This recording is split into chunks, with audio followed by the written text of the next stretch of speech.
जैसा कि मैंने आप सभी लोगों से बताया था कि मैं एक्चुअली ऐसे बहुत सारे स्टूडेंट से मिला हूँ और एक तरीके से मैं भी कभी इसी तरह का एक स्टूडेंट रहा करता था। फिनेंशियली बहुत ज़्यादा हमने क्राइसिस देखा है अपने घर के अंदर और मैंने बहुत सारे बच्चों से मिला है। अभी रिसेंटली एक लड़के से मैं मिला था, उसका नाम अभिषेक है, कानपुर काकादेव में रहता है।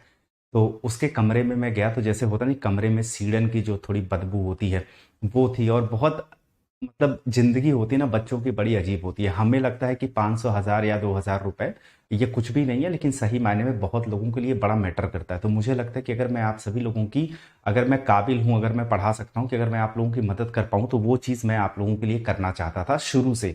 तो मुझे जब भी मौका मिलेगा, मैंने कहा था आपसे कि मैं ये सारी चीज़ें आपके लिए करूंगा। आज वो मौका है तो हमें लगता है कि शुरुआत करेंगे इस सीरीज़ की। ये हमारा A to Z English grammar batch है, जिसके अंदर हमारी जो आज पहली क्लास है वो बेसिक इंग्लिश ग्रामर की है। क्योंकि देखिए, मैं शुरुआत इसके नाउन से भी कर सकता था और कोई और टॉपिक उठा के मैं इसकी शुरुआत कर सकता था, लेकिन इसकी शुरुआत इस वजह से मैंने नहीं करी क्योंकि बहुत सारे ऐसे भी बच्चे हैं जो कि नाउन से नहीं समझ पाएंगे। जब पढ़ा ही रहे हो तो 2 क्लास एटलीस्ट बेसिक की भी ले लो। तो बेसिक में जैसे सब्जेक्ट है, ऑब्जेक्ट है, कंपाउंड सब्जेक्ट है, कंपाउंड प्रेडिकेट है, क्लॉज है, फ्रेज है, इन सारी चीज़ों का भी आइडिया स्टूडेंट्स को लग जाएगा। तो भाई पहला अपना यही विजन था कि हम ज़्यादा से ज़्यादा बच्चों की मदद कर पाएँ और जितने लोग पढ़ना चाहते हैं वो बच्चे पढ़ पाएँ। फ्री में एक पूरी बैच उनके साथ हम कंप्लीट कर ले, ठीक है। इसके लिए देखिए आप सभी लोगों का प्लीज़ सपोर्ट चाहिए।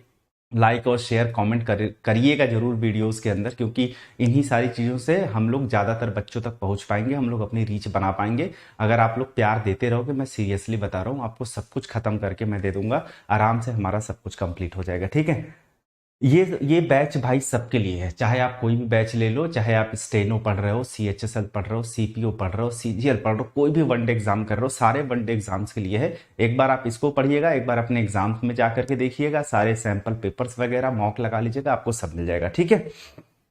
चलिए शुरुआत करते हैं तो आज की क्लास का। अच्छा, मैक्सिमम एक बार ना लाइक और शेयर प्लीज आप सभी लोग कर दीजिए, इसकी जरूरत है आपको, इस चैनल को ग्रो करने के लिए इसकी जरूरत है और उम्मीद करता हूं कि आप सभी लोग करेंगे, ठीक है। शुरुआत करते हैं। सर मेरा आज था बट नहीं देने गए हैं, नहीं ऐसा मत करिए। क्लास आप देखिए, क्लास और एग्जाम दोनों कवर करिए, कोई मत छोड़ा करिए। तो चलिए शुरुआत करते हैं आज के सेशन का। बिल्कुल बेसिक से पढ़ाऊंगा, बिल्कुल बेसिक, मतलब ना आपको ABCD से लेकर के चलूंगा, बिल्कुल एग्जाम ओरिएंटेड रेलेवेंट चीजें आपके सामने मैं रखूंगा, ठीक है। तो चलिए शुरुआत करते हैं। एक बार यहाँ पे हर हर महादेव मेरे भाई, एक बार प्लीज कमेंट करके बता दीजिए आप सभी लोग रेडी हैं। तो शुरुआत करते हैं। सर वोकैबलरी भी करा दीजिए। हाँ भाई, एक एक करके कराऊंगा, पहले ग्रामर की शुरुआत करते हैं और इसको लेकर के चलते हैं। क्योंकि देखो होता क्या है ना, कई बार हम लोग शुरुआत कर देते हैं लेकिन हम लोग मंजिल पर नहीं पहुंचते।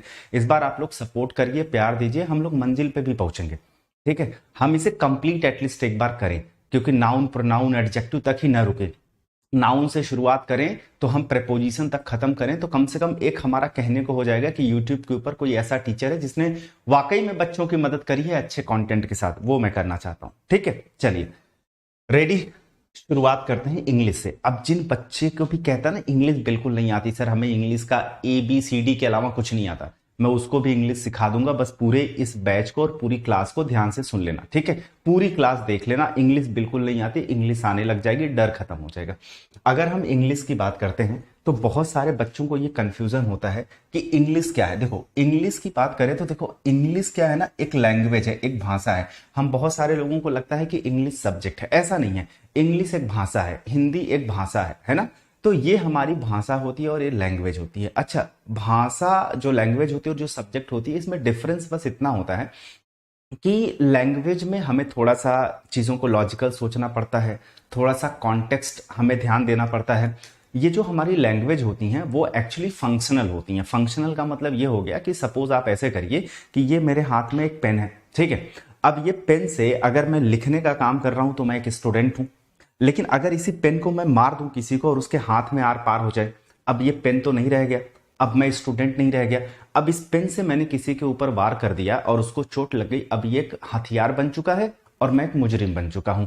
अब लड़की जैसे दुपट्टा लेकर के चलती है तो लोगों को बड़ा प्यारा लगता है, कितनी सज्जन घर से है, कितनी डिसेंसी इसने मेंटेन कर रखी है, दुपट्टा कितना प्यारा लगता है। अब वही दुपट्टा आपके गले में बांध के वो कस दे, अब उस दुपट्टे का वो फंदा बना दे, अब क्या हो गया, अब तो फंदा बन गया, वो तो फांसी बन गया। तो मतलब जो भाषा होती है ना वो फंक्शनल होती है। तो यहां हमें रिजिड नहीं रहना है कि हमें रूल्स रट लिए, हमें वही चीजें कर ली, तो हमें थोड़ा सा लॉजिकल भी होना पड़ेगा चीजों को सोचने में, ठीक है। तो इंग्लिश हमारी भाषा है, और भाषा आती कहां से है? भाषा आती है साउंड से। जैसे हम जो कुछ भी प्रोड्यूस करते हैं, जो कुछ भी आप बोलते हो, जैसे अभी देखिए मेरे मुंह से कुछ आवाज निकल रही है तो साउंड आ रही है बाहर, तो हिंदी आपको सुनाई पड़ रहा है।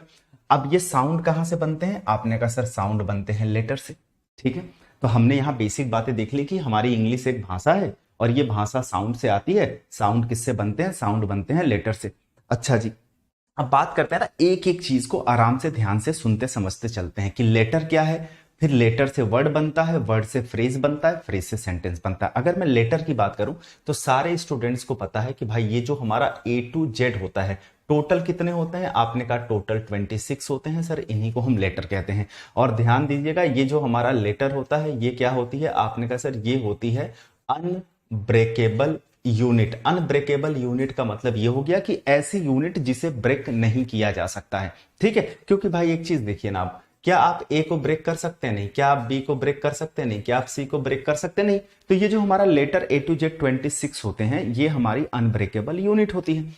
अच्छा जी, अब कहोगे वर्ड क्या होता है? देखिए वर्ड क्या होता है, ये अ ग्रुप ऑफ लेटर्स होते हैं, अ ग्रुप ऑफ लेटर्स, और जिसका अपने आप में एक कंप्लीट सेंस होता है, ठीक है। दोनों बातों को समझिएगा।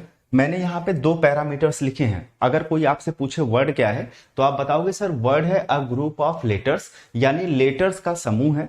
और दूसरी बड़ी इंपॉर्टेंट बात यह है कि जिसका अपने आप में कंप्लीट सेंस हो। अब मान लीजिए यहां मैंने लिखा बी, यहां लिखा ओ, यहां लिखा वाई, यहां लिखा सी, यहां लिखा ए, यहां लिखा आर।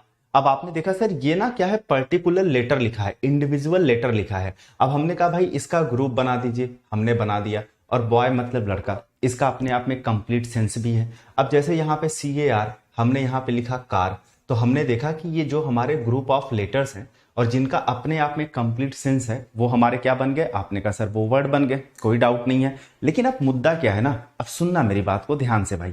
अब यहाँ पे बात ये है, ये जो फ्रेज और सेंटेंस होता है ना, इसमें बच्चे कंफ्यूज होते हैं। और एक लड़का मुझसे कह भी रहा था कि सर क्लॉज और फ्रेज को थोड़ा अच्छे से पढ़ा देना, और ये मैं कहोगे तो बेसिक में ही पढ़ा दूंगा। इससे क्या होगा कि आगे जितना भी टॉपिक हम पढ़ने वाले हैं, इतनी प्रॉपर क्लैरिटी, इतनी प्रॉपर अंडरस्टैंडिंग मिलेगी, आपको मजा आ जाएगा कि भाई पूरा सेंटेंस ऐसे देखोगे ना, जो तुम मुझे कहते हो कि सर पोस्टमार्टम कर देते हो, सेंटेंस का पोस्टमार्टम ऑटोमेटिकली आपसे हो जाएगा, कितना भी डिफिकल्ट लिखा रहेगा। तो फ्रेज और सेंटेंस, पहले बेसिक बात समझ लेते हैं, फिर डिटेल में हम इसको धीरे धीरे समझेंगे। बेसिक बात क्या है?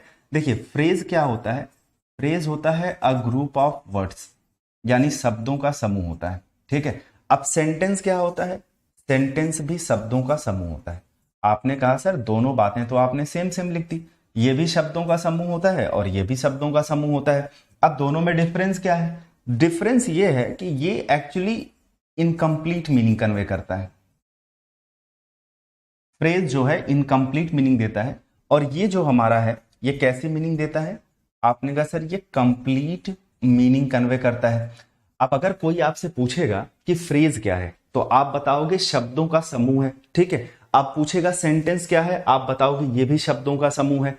अब वो कहेगा इसमें डिफरेंस क्या है दोनों के बीच में, तो आप बताओगे जो फ्रेज होती हैं इनकी अपने आप में जो मीनिंग होती है वो इनकम्प्लीट होती है, और ये जो हमारा सेंटेंस होता है इनकी मीनिंग क्या होती है? आपने कहा कंप्लीट होती है। वो कहेगा एग्जाम्पल के तौर पे बताओ। एग्जाम्पल के तौर पे आप बताना, जैसे मान लीजिए हमने इज रीडिंग लिख दिया।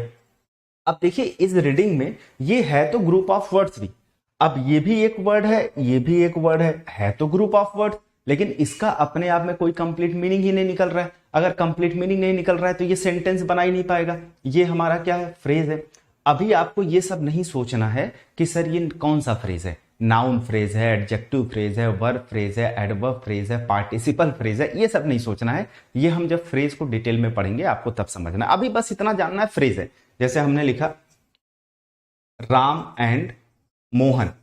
अब मैं अगर आपसे पूछूं कि ये है क्या, आप कहोगे ग्रुप ऑफ वर्ड्स है। अच्छा, राम और मोहन का अपने आप में कोई कंप्लीट सेंस निकल रहा है? आपने कहा कोई कंप्लीट सेंस नहीं निकल रहा है। जब राम और मोहन अपने आप में कोई कंप्लीट सेंस नहीं निकाल पा रहे हैं तो ये क्या है? आपने कहा सर ये तो फ्रेज है। ठीक है, इनकम्प्लीट मीनिंग कन्वे कर रहा है। लेकिन अगर मैं एक सेंटेंस लिखने की कोशिश करूंगा तो जैसे मैंने लिखा ही बॉट अ कार, उसने एक कार खरीदा। अच्छा, अब एक बात बताइए, क्या ये जो लिखा हुआ आपको दिख रहा है, क्या ये ग्रुप ऑफ वर्ड्स है? आपने कहा जी बिल्कुल ग्रुप ऑफ वर्ड्स है।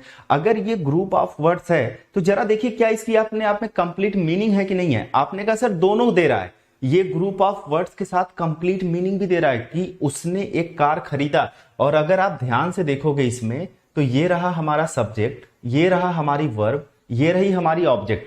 तो सर कोई भी सेंटेंस के लिए हमें सब्जेक्ट चाहिए और वर्ब चाहिए, और उसमें सबसे जरूरी क्या होता है?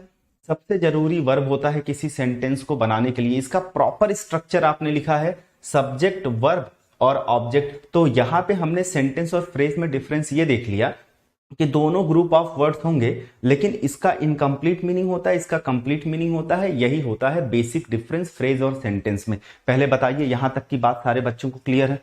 ठीक है, सारी क्लासेस होंगी भाई आपकी, जो 11 बजे क्लास होती है वो भी होगी, जो 6 बजे क्लास होती है वो भी होगी। ये तो मैं आप लोगों को पढ़ा रहा हूं कि जो बच्चे फ्री में 2024 या जिनको इंग्लिश नहीं आती है वो टारगेट कर रहे हैं अपना, उनको पूरा मैं सिखा पाऊं। ठीक है, और पूरा पेड वाला कंटेंट है ये। देखिए, आपको फ्री वाला कंटेंट मत समझिएगा। आप किसी के पेड क्लासेस जाके पढ़ेंगे ना, और मेरा आकर के ये फ्री जो पढ़ा रहा हूं वो पढ़ लीजिएगा, आपको जमीन आसमान का फर्क समझ में आ जाएगा। ठीक है, कोई डाउट नहीं है किसी बच्चे को? अगर डाउट नहीं है तो आगे चलते हैं। अब देखिए है क्या ना, मैंने यहां तक आपको हर बात क्लियर कर दी। अब मैं थोड़ा सा समझाऊंगा आपको कि कैसे पहचाने कोई भी लिखा हुआ सेंटेंस सही है या गलत है। जैसे बहुत बार हमारे एग्जामिनेशन के अंदर सेंटेंसेस आते हैं।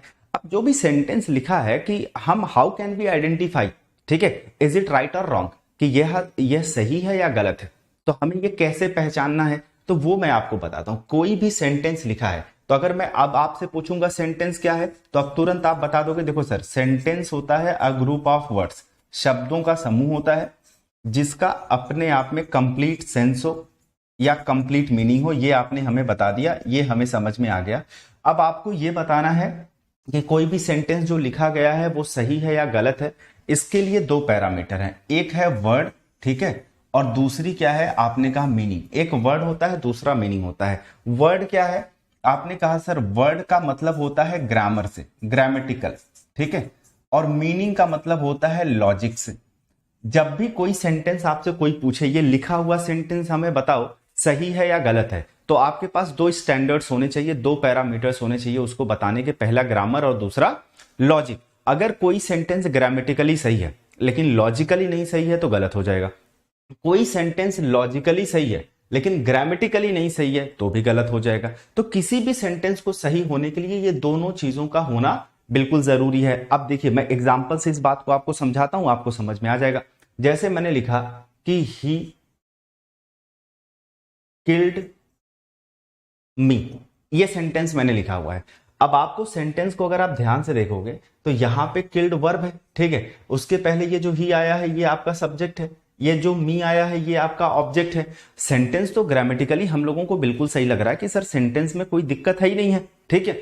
लेकिन अगर सेंटेंस को लॉजिकली देखा जाए तो सेंटेंस बिल्कुल सही नहीं है। आपने क्या बोला? आपने बोला ही किल्ड मी, उसने मुझे मार दिया। अब मुझे एक बात बताइए, अगर किसी ने आपको मार दिया, अगर जब आप मर गए तो ये बात बोल कैसे पा रहे हो? सोच के देखो, आपने बोला ही किल्ड मी, उसने मुझे मार दिया। सेंटेंस ग्रामर के हिसाब से बिल्कुल सही है, लेकिन अगर लॉजिक के हिसाब से देखा जाए तो ये सेंटेंस बिल्कुल गलत है, क्योंकि जब आप मर चुके हो तो बोल कैसे सकते हो, तो सेंटेंस गलत हो गया। अगर इसे सही करना है, अगर इस सेंटेंस को हम ऐसे लिखें, ही ऑलमोस्ट किल्ड मी, उसने लगभग लगभग मुझे मार दिया था। मतलब कभी कभी लोग मार के ना क्या करते हैं, अधमरा छोड़ देते हैं। आदमी पूरा मरता तो है नहीं, अब वो ये बात बोल सकता है ना, उसने लगभग लगभग मुझे मार दिया था। अब अगर देखा जाए तो ये ग्रामर के हिसाब से क्या है? आपने कहा सर सही है, ठीक है। अगर लॉजिक के हिसाब से बोला जाए तो आप कहोगे ये भी सही है, ग्रामेटिकल भी सही है, लॉजिकल भी सही है, ठीक है। अब मान लीजिए मैंने यहां पे लिखा एक sentence, this lion has a tail. अब आपने ये जो सेंटेंस लिखा है, किसी से भी पूछ लीजिए क्या ये सेंटेंस आपका ग्रामेटिकली इनकरेक्ट है या करेक्ट है, कोई भी बता देगा सर कोई गलती ही नहीं लग रही है। दिस के बाद आपने नाउन सिंगुलर रखा है, यहां पे नाउन यानी सब्जेक्ट सिंगुलर है तो वर्ब आपने सिंगुलर रखा है। आप कह रहे हो कि इस शेर की एक पूंछ है, कोई गलती नहीं लग रही है। लेकिन ये लॉजिकली बड़ा गड़बड़ बात है। कैसे? आपने क्या किया है ना, ये दिस से आपने एम्फेसाइज कर दिया है, ये वाला जो शेर है ना, ये वाला शेर, उसकी एक पूंछ है। अब आप जरा गौर करिए, ठीक है, अगर सिर्फ इस शेर की पूंछ है तो क्या बाकी शेर बिना पूंछ के घूमते हैं? ऐसा तो नहीं है, पूंछ तो हर शेर के पास होती है। तो अगर आप this line has a tail बोल रहे हैं तो ये इलॉजिकल सेंटेंस है, लॉजिकली बिल्कुल इनकरेक्ट है, बिल्कुल इनकरेक्ट है, ठीक है। ग्रामेटिकली तो भैया हम मान रहे हैं कि ये सही है। आप इस सेंटेंस से कह रहे हो कि सिर्फ इस शेर की पूंछ है, पूंछ तो हर शेर की होती है। हम इसको सही करने के लिए ऐसे जरूर लिख सकते हैं, this lion has a long tail. हाँ, मैं ये कह सकता हूं कि भाई सारे शेरों की पूंछें होती हैं, लेकिन ये वाला जो शेर है ना अपना, इसकी पूंछ थोड़ी लंबी है। हो सकता है कि भाई इसकी पूंछ कंपैरेटिवली दूसरों से लंबी हो, तो this lion has a long tail, ये लो अपने आप में बिल्कुल सही हो गया। तो कोई भी सेंटेंस जब आप पढ़ें तो सेंटेंस में ग्रामर और लॉजिक दोनों आप लोगों को देखना पड़ेगा। जैसे मान लीजिए मैंने कहा ही कॉल्ड सी, उसने उसको बुलाया। अब यहां पे देखिए क्या कहानी है, ये हमारी वर्ब है। तो ये बात देखिए बेसिक बात है जो कि आगे धीरे धीरे मैं आपको पढ़ाऊंगा और बताऊंगा कि वर्ब के पहले हमेशा हम लिखते हैं भैया सब्जेक्ट यानी सब्जेक्टिव केस, और वर्ब के बाद हम क्या लिखते हैं, हम लिखते हैं ऑब्जेक्टिव केस। लेकिन अब देखिए आपने सी लिख दिया है, सबको पता है सी क्या होता है, सब्जेक्टिव केस। तो यहां पे लिख दीजिए हर यानी ऑब्जेक्टिव केस। यहां पे जो गलती थी वो ग्रामेटिकली गलती थी। तो उम्मीद करता हूं कि ये बात आपको समझ में आ गई होगी कि अगर कोई सेंटेंस लिखा है और सेंटेंस तो पहले ही बता दिया था क्या होता है, और फिर ये बता दिया कि कोई लिखा गया सेंटेंस सही है या गलत है, उसे आप कैसे पहचानोगे ग्रामर और लॉजिक से। और ये बात भी उम्मीद करता हूं कि आप लोगों को समझ में आ गया। तो एक बार भाई कमेंट करके बता दीजिए, ठीक है। और अगर स्पीड वगैरह थोड़ी स्लो है तो वो भी बता दीजिए, अगर स्पीड वगैरह में कोई कमी नहीं है तो वो भी बता दीजिए, ठीक है। सर आप हम लोग के लिए YouTube पर इतने अच्छा सब करवाया है, मैंने आपके लाइव क्लासेस ना की है बट रिकॉर्डेड पूरा करती हूँ, बहुत बहुत धन्यवाद आपका, ठीक है। समझ में आ गया सबको? तो चलिए भाई आगे बढ़ते हैं। अब देखिए सेंटेंस में हम आगे पढ़ेंगे सेंटेंस के कितने पार्ट्स होते हैं। सेंटेंस के दो पार्ट्स होते हैं। अब इसमें कौन कौन सा होता है, एक आपका सब्जेक्ट होता है, दूसरा आपका प्रेडिकेट होता है। अब देखिए यहां से आपका ना, अगर मैं बात करूं आप सभी लोगों से कि एग्जाम की बात, जो आप एसएससी का एग्जाम देते हो या कोई भी वनडे एग्जाम देते हो, अब देखिए यहाँ पे आपके ना एग्जाम का रोल शुरू हो गया, क्योंकि आपने वॉइस नरेशन तो आप लोगों ने पढ़ा ही होगा। तो वॉइस में आपने बेसिकली देखा होगा सब्जेक्ट का ऑब्जेक्ट बनाते हैं, ऑब्जेक्ट का सब्जेक्ट बनाते हैं। बहुत बार ऐसे आपको सब्जेक्ट वर्ब एग्रीमेंट के क्वेश्चन मिलते हैं कि अगर सब्जेक्ट सिंगुलर तो वर्ब सिंगुलर, सब्जेक्ट प्लूरल तो वर्ब प्लूरल, ये भी आप लोगों ने देखा होगा, ठीक है। अब एक्चुअली है क्या कि बहुत सारे बच्चों को ये क्लियर ही नहीं होता है कि सब्जेक्ट है क्या। अब मैं आपको बताऊंगा कि भैया सब्जेक्ट क्या है, ठीक है। सब बढ़िया है, चलो। अगर अब आपको मैं सिखाऊंगा ना कि सब्जेक्ट क्या है तो पहले उसको ध्यान से सीखिएगा, फिर प्रेडिकेट क्या है। इससे क्या होगा कि ये जो सेंटेंस की देखो, सब कुछ जो कुछ भी आप अपने एग्जाम में पढ़ते हो, जैसे स्पॉट द एरर पढ़ा, सेंटेंस इंप्रूवमेंट पढ़ा, राइट, उसके बाद आपने फिलर्स पढ़ा, क्लोज टेस्ट पढ़ा, पैरा जंबल पढ़ा, कुछ भी उठा लो, सब कुछ किस पे बेस्ड है, सेंटेंस पे। जब हम कोई सेंटेंस पढ़ते हैं, हमें सेंटेंस समझ में आ गया तो क्वेश्चन बन जाता है, जब सेंटेंस पढ़ते हैं सेंटेंस नहीं समझ में आता तो क्वेश्चन नहीं बनता। हमें सेंटेंस की अंडरस्टैंडिंग डेवलप करने के लिए इन सारी चीजों को सीखना पड़ेगा, और एक बार हमें ये छोटी छोटी चीजें आ गई तो हमारा जो हेडेक है वो पूरी तरीके से खत्म हो जाएगा। तो बहुत सारे बच्चे क्या करते हैं, डायरेक्टली टॉपिक पे स्विच कर जाते हैं लेकिन बेसिक चीजें छोड़ जाते हैं। और हमेशा बड़े बुजुर्गों ने कहा है कि भैया बेसिक चीजें खींच के रखो, है ना। तो ये पहले आता हूं, मैं आपको समझाता हूं सब्जेक्ट क्या है, ठीक है, ध्यान से पढ़िएगा। जैसे मैं किसी बच्चे से बोलूंगा कि सब्जेक्ट क्या है, तो लड़का जानते हैं क्या कहता है, सर नोट्स कैसे बनाए। भाई ये सब मैं बता दूंगा, पहले पढ़ लो, ठीक है। अब अगर मैं किसी से ये बोलूंगा कि सब्जेक्ट के बारे में कि सब्जेक्ट क्या है, ठीक है, अब वो कहता है कि सर डूअर सब्जेक्ट है, लेकिन एक्चुअली ऐसा नहीं है। मैं आपको बताता हूं, बेसिकली बच्चे क्या कहते हैं, सर सब्जेक्ट मतलब क्या होता है, सब्जेक्ट मतलब होता है कर्ता, यानी करने वाला। तो लड़का कहता है कि ये जो हमारा डूअर होता है, डूअर को सब्जेक्ट कहते हैं, करने वाला। ये बात आपकी ऐसा नहीं कि सही नहीं है, ये बात आपकी सही है लेकिन अधूरी है। अब कोई बात सही हो लेकिन अधूरी हो तो होगी तो गलत ही, ठीक है। तो हमें कोई ऐसी बात करनी है जो अधूरी ना हो, जो बात पूरी हो।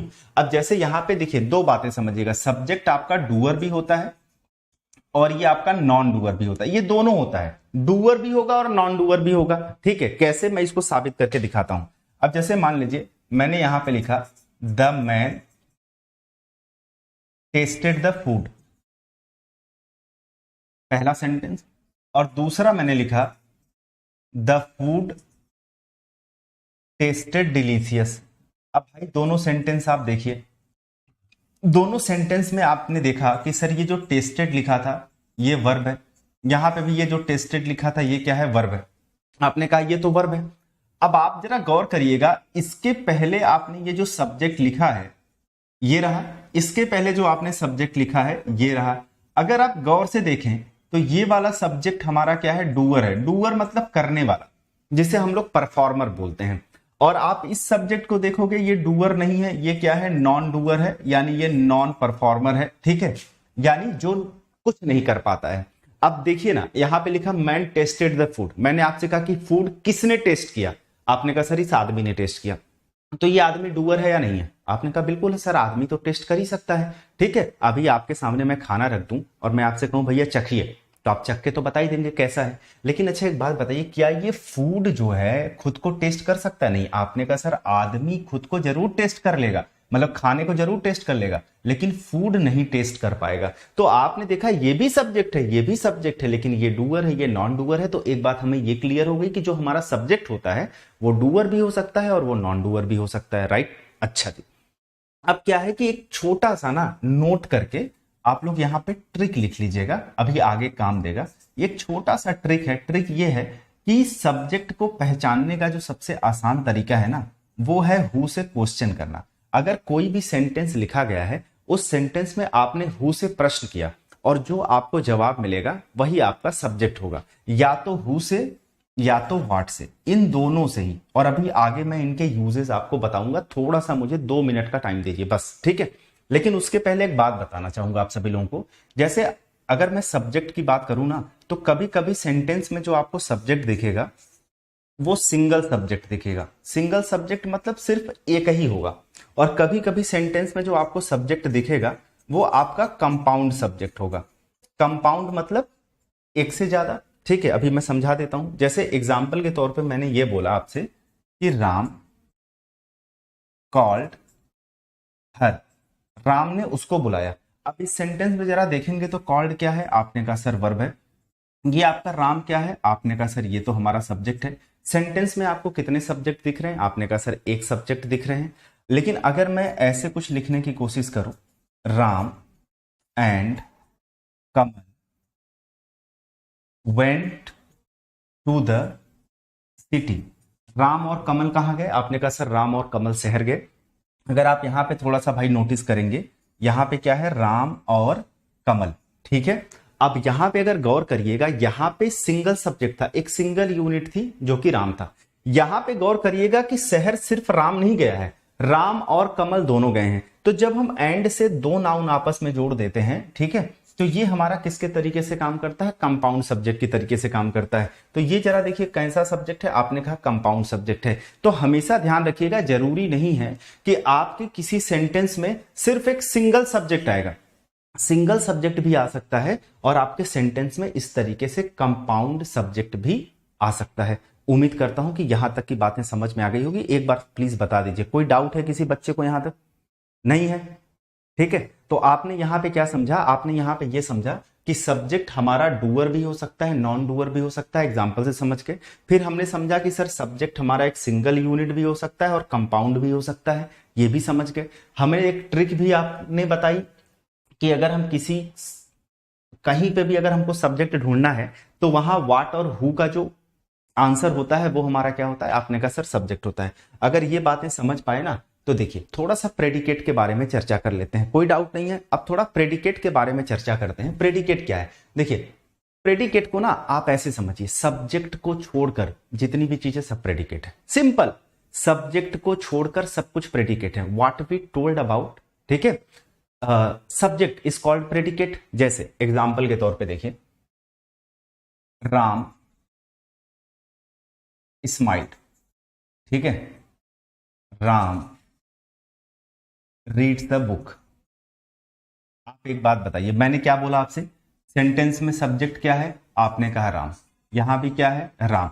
हमने कहा राम को छोड़ के जितना भी आपको दिखेगा, ये देखिए वर्ब है, ये उसका ऑब्जेक्ट है। ठीक है, मतलब इनको हम क्या बोल देंगे, प्रेडिकेट। अभी ये सब बताऊंगा, ऑब्जेक्ट वगैरह आगे पढ़ाऊंगा, टेंशन मत लीजिए।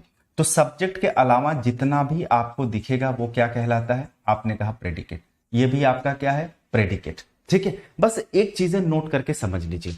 आपको नोट करके ये समझ लेना है, किसी सेंटेंस में अगर एक वर्ब आया है तो एक प्रेडिकेट होगा, अगर किसी सेंटेंस में दो वर्ब आया है तो दो प्रेडिकेट होगा। जब कहीं पे दो प्रेडिकेट आता है यहीं पे उसे हम बोलते हैं कंपाउंड प्रेडिकेट।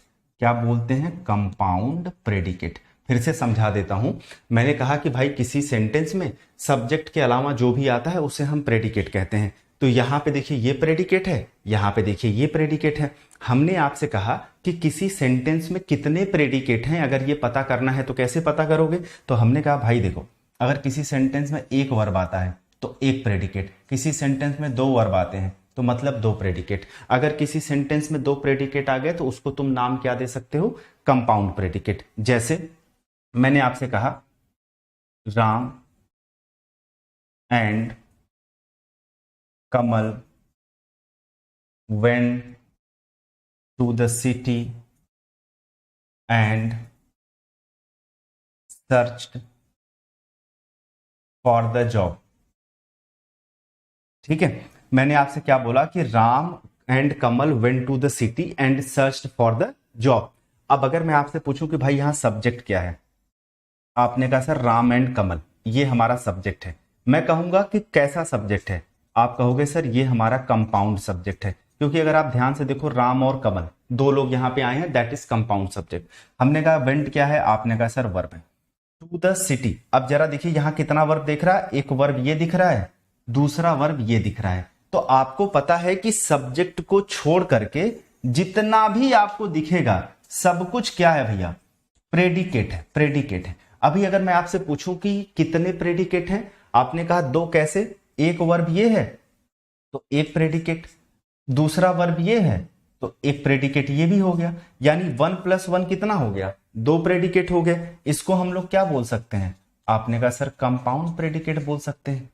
तो यानी सेंटेंस में एक सब्जेक्ट एक प्रेडिकेट भी आ सकता है, सेंटेंस में कंपाउंड सब्जेक्ट और कंपाउंड प्रेडिकेट भी आ सकता है। पहले बताइए बात समझ में आई आप सभी लोगों को? ठीक है, एक बार बता दीजिए आप सभी लोग, मेरी बात ये क्लियर हुई? जो मैंने आपको ये बात समझाई, ये बेसिक बातें आप लोगों को समझ में आ रही है? जल्दी से एक बार भाई कमेंट करके बता दो फटाफट सभी लोग, जिससे आगे बढ़ते हैं। ठीक है और ये भी बता दीजिए मजा आ रहा है? मतलब मैं थोड़ा सा, अपना चैनल है, ठीक है, आप लोग बड़े लंबे टाइम से कह रहे थे कि सर अपने चैनल पे बनाओ, अपने चैनल पे भी वीडियो डाला करो। हमने कहा अपने चैनल पे भी वीडियोस डालते हैं, आप लोग अगर सपोर्ट करोगे तो ऐसे। ठीक है, आई बात समझ में? हाँ जी, ये मेरा ही चैनल है और इस चैनल पे आप लोगों का प्रेम चाहिए, तो आप लोग प्रेम दोगे तो चैनल भी बढ़ जाएगा। ठीक है, और पढ़ाने में भी मजा आएगा। आ गई? चलिए, अब देखो यहां तक की अगर बातें समझ में आ गई तो हमने क्या समझ लिया? हमने सब्जेक्ट भी समझ लिया और हमने मेरे भाई यहाँ पे प्रेडिकेट भी समझ लिया, सब्जेक्ट क्या है, प्रेडिकेट क्या है, और हमने ये भी समझ लिया कंपाउंड सब्जेक्ट क्या है और कंपाउंड प्रेडिकेट क्या है। अब हमें यहाँ पे ना थोड़ी प्रैक्टिस करेंगे। प्रैक्टिस से हमें ये करेंगे कि how to identify subject and predicate. मतलब कोई भी सेंटेंस लिखा है, उस सेंटेंस में आपको सब्जेक्ट और प्रेडिकेट बताना है। ठीक है, देखो समझ में बड़े आराम से आ जाएगा। हमने आपको एक छोटा सा ट्रिक बताया था, क्या?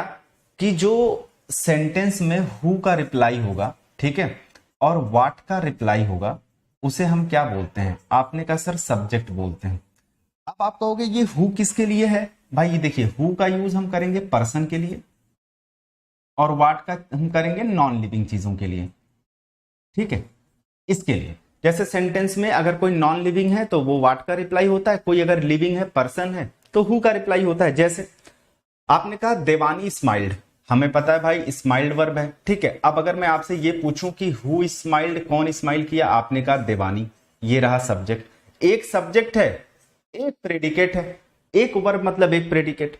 यहां पे आपने देखा आई लव चॉकलेट, आपने कहा सर ये हमारा सब्जेक्ट है। ठीक है, हु लव चॉकलेट, आई, और इसके अलावा जितना भी रहेगा सब क्या रहेगा? प्रेडिकेट। सिर्फ आपको कुछ नहीं करना है, सिर्फ आपको सब्जेक्ट और प्रेडिकेट पहचानना है। इसमें वर्ब क्या है या इसमें ऑब्जेक्ट क्या है ये सब आप मत सोचो, सिर्फ सोचो प्रेडिकेट है कि नहीं है। तो आपने कहा सर ये तो सब्जेक्ट है, ये प्रेडिकेट है। यहां पे आपने देखा कि सर ये क्या है? आपने कहा सब्जेक्ट है। सब्जेक्ट के अलावा सब कुछ क्या बन गया? आपने कहा प्रेडिकेट बन गया। ठीक है, जैसे जैसे आगे बढ़ते जाएंगे तो मैं आपको हर एक चीज एक्सप्लेन करता जाऊंगा, लेकिन स्टेप बाय स्टेप चलेंगे। तो हमने देखा ये सब्जेक्ट है, ये प्रेडिकेट है। अब आप अगर यहां देखो, ही एंड आई प्लेड, यहां पे आपने देखा सब्जेक्ट तो है, लेकिन कैसा सब्जेक्ट है? आपने कहा सर यहां देखो कंपाउंड सब्जेक्ट आ गया। देखो अभी मैंने आपको पढ़ाया था, यहां ही एंड आई दो लोग हैं, तो ये कंपाउंड सब्जेक्ट है और यहाँ पे एक प्रेडिकेट है। तो हमने देखा यहाँ एक सब्जेक्ट, एक प्रेडिकेट, एक सब्जेक्ट, एक प्रेडिकेट, एक सब्जेक्ट, एक प्रेडिकेट, एक सब्जेक्ट, कंपाउंड सब्जेक्ट, एक प्रेडिकेट। अब अगर कोई बच्चा अभी भी नहीं समझ पा रहा है कि सर आपको कैसे पता चल रहा है कि एक ही प्रेडिकेट है, हमने कहा था जितना वर्ब उतना प्रेडिकेट। एक वर्ब दिख रहा है, एक प्रेडिकेट, एक वर्ब दिख रहा है, एक प्रेडिकेट, एक वर्ब दिख रहा है, एक प्रेडिकेट, सिंपल। ठीक है, यहां पे भी एक वर्ब दिख रहा है, एक प्रेडिकेट।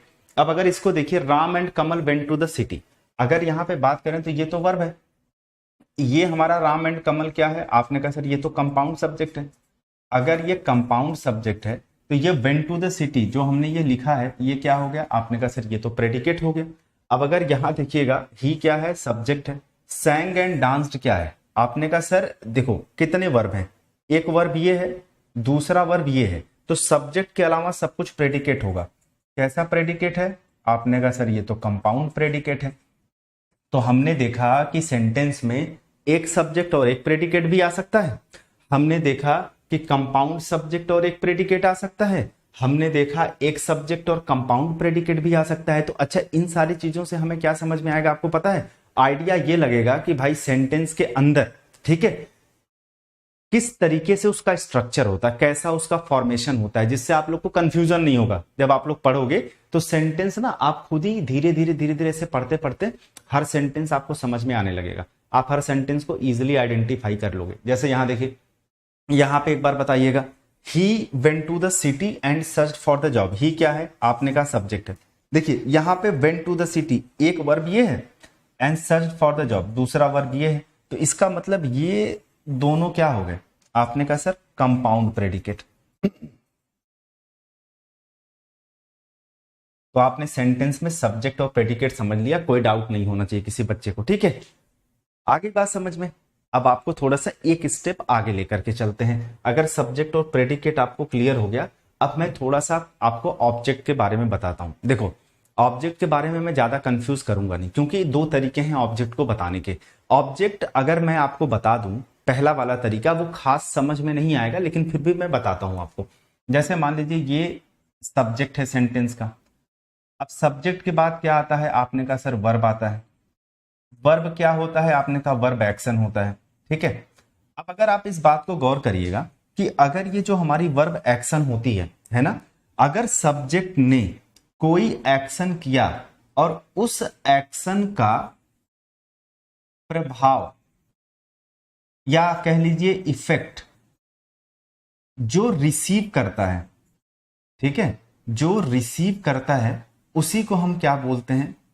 आपने कहा ऑब्जेक्ट बोलते हैं। फिर से बताता हूं, मैंने क्या बोला कि सब्जेक्ट जब भी कोई एक्शन करेगा, क्योंकि वर्ब का मतलब एक्शन होता है, उस एक्शन को, प्रभाव को जो रिसीव करता है, उसे ऑब्जेक्ट कहते हैं। अब लड़के को ना चक्कर आ जाएगा ये सब सुनने में, ये सब समझने में। उसको सिंपल बात बताओ कि देखो भाई, ये जो तुम्हारा सब्जेक्ट है ना, ये जो हु का रिप्लाई होता है या वाट का रिप्लाई होता है, ये होता है तुम्हारा सब्जेक्ट। ये जो तुम्हारा ऑब्जेक्ट होता है, ऑब्जेक्ट होता है तुम्हारा हुम का रिप्लाई और वाट का रिप्लाई। अब लड़के को सब कुछ क्लियर है कि सर किसी सेंटेंस में हु का रिप्लाई सब्जेक्ट है, किसी सेंटेंस में जो हुम का रिप्लाई है वो हमारा ऑब्जेक्ट है। ठीक है, अब वो कहेगा वाट, तो आपने दोनों जगह पे कॉमन लिख दिया, वाट वाट, तो कुछ नहीं करना है। अगर वर्ब के पहले वाट का रिप्लाई है तो वो सब्जेक्ट होगा। वर्ब के बाद अगर वाट का रिप्लाई आ रहा है, ठीक है, वो ऑब्जेक्ट होगा। सिंपल, कोई इश्यू नहीं है। ठीक है, कोई डाउट? सर 14 को मेरा एग्जाम है, आशीर्वाद। अरे भाई पूरा आशीर्वाद है ना, आशीर्वाद तो बाबा देने वाले हैं। तो आपने बेसिक बात यहां पे समझ ली। ठीक है, अब देखो, ऑब्जेक्ट में भी तीन चीजें होती हैं। क्या क्या? एक होता है डायरेक्ट ऑब्जेक्ट आपका, दूसरा होता है आपका इनडायरेक्ट ऑब्जेक्ट, और तीसरा होता है आपका प्रेपोजिशनल ऑब्जेक्ट। ठीक है, किसी भी सेंटेंस में अगर एक ऑब्जेक्ट आया है, ठीक है, सिर्फ मान लीजिए सब्जेक्ट लिखा, आपने वर्ब लिखा, और सिर्फ एक ऑब्जेक्ट आया, सिर्फ एक ऑब्जेक्ट, तो ये आपका क्या कहलाएगा, डायरेक्ट ऑब्जेक्ट कहलाएगा। और जो हमारा डायरेक्ट ऑब्जेक्ट होता है वो whom का भी रिप्लाई हो सकता है और वो what का भी रिप्लाई हो सकता है। whom और what दोनों से अगर हम कोई सवाल करेंगे तो जो हमें आंसर मिलेगा वो हमारा डायरेक्ट ऑब्जेक्ट होगा। जैसे हमने कहा Ram bought a car, Ram ने एक कार खरीदा। अब जरा मेरे भाई गौर करो, यहां पे हु कौन खरीदा, आपने कहा राम, हु का रिप्लाई सब्जेक्ट, बॉट क्या है, वर्ब।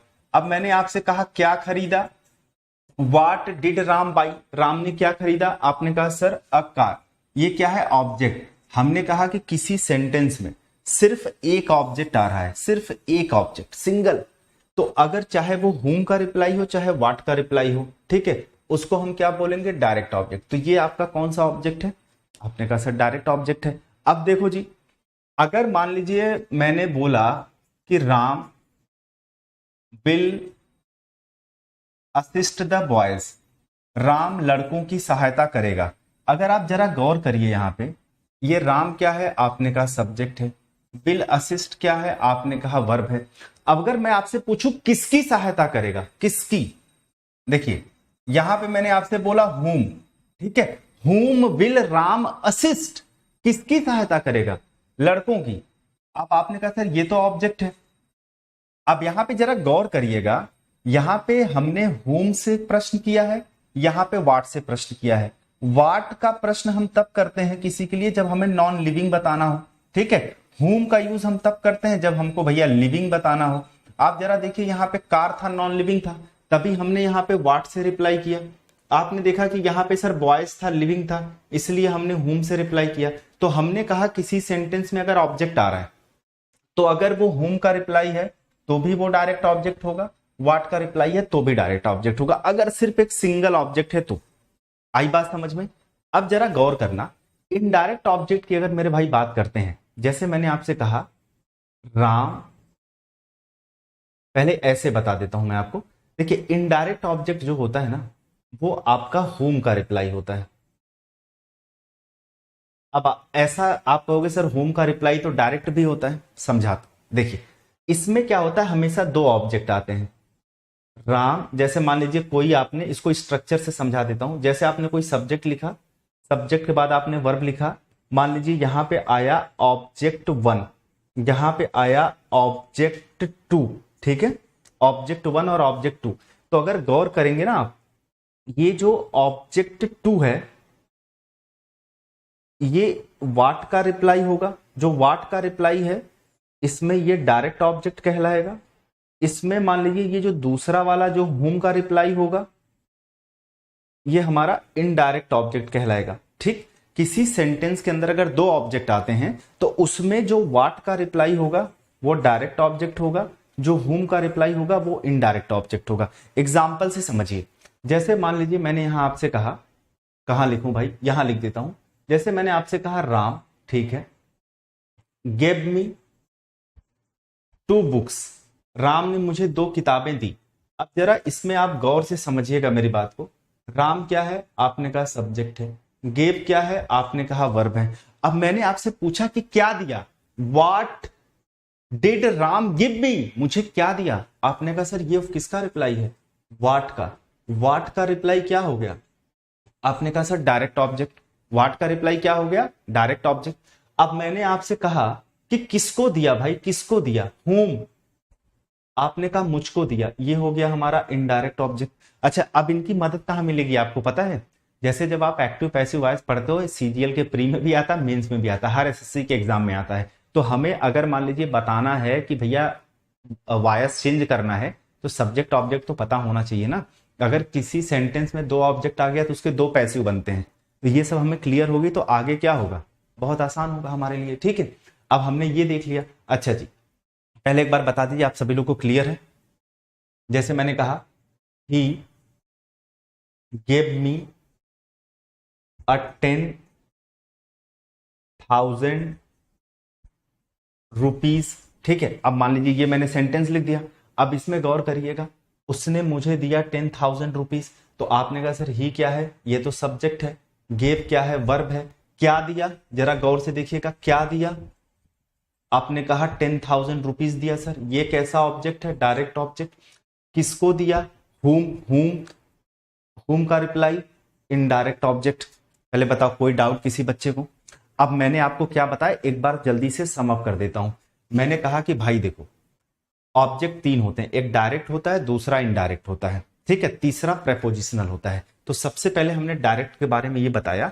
मान लीजिए आपके सेंटेंस में कोई सिर्फ सिंगल ऑब्जेक्ट आता है, सिर्फ एक ऑब्जेक्ट आता है, तो वो हमारा डायरेक्ट होगा, चाहे वो हुम का रिप्लाई हो, चाहे व्हाट का रिप्लाई, किसी का भी रिप्लाई हो।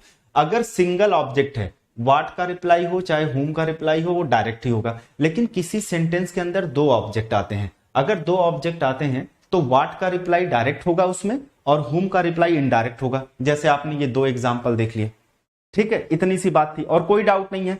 कोई डाउट नहीं। तो देखिए प्रेपोजिशनल ऑब्जेक्ट क्या होता है?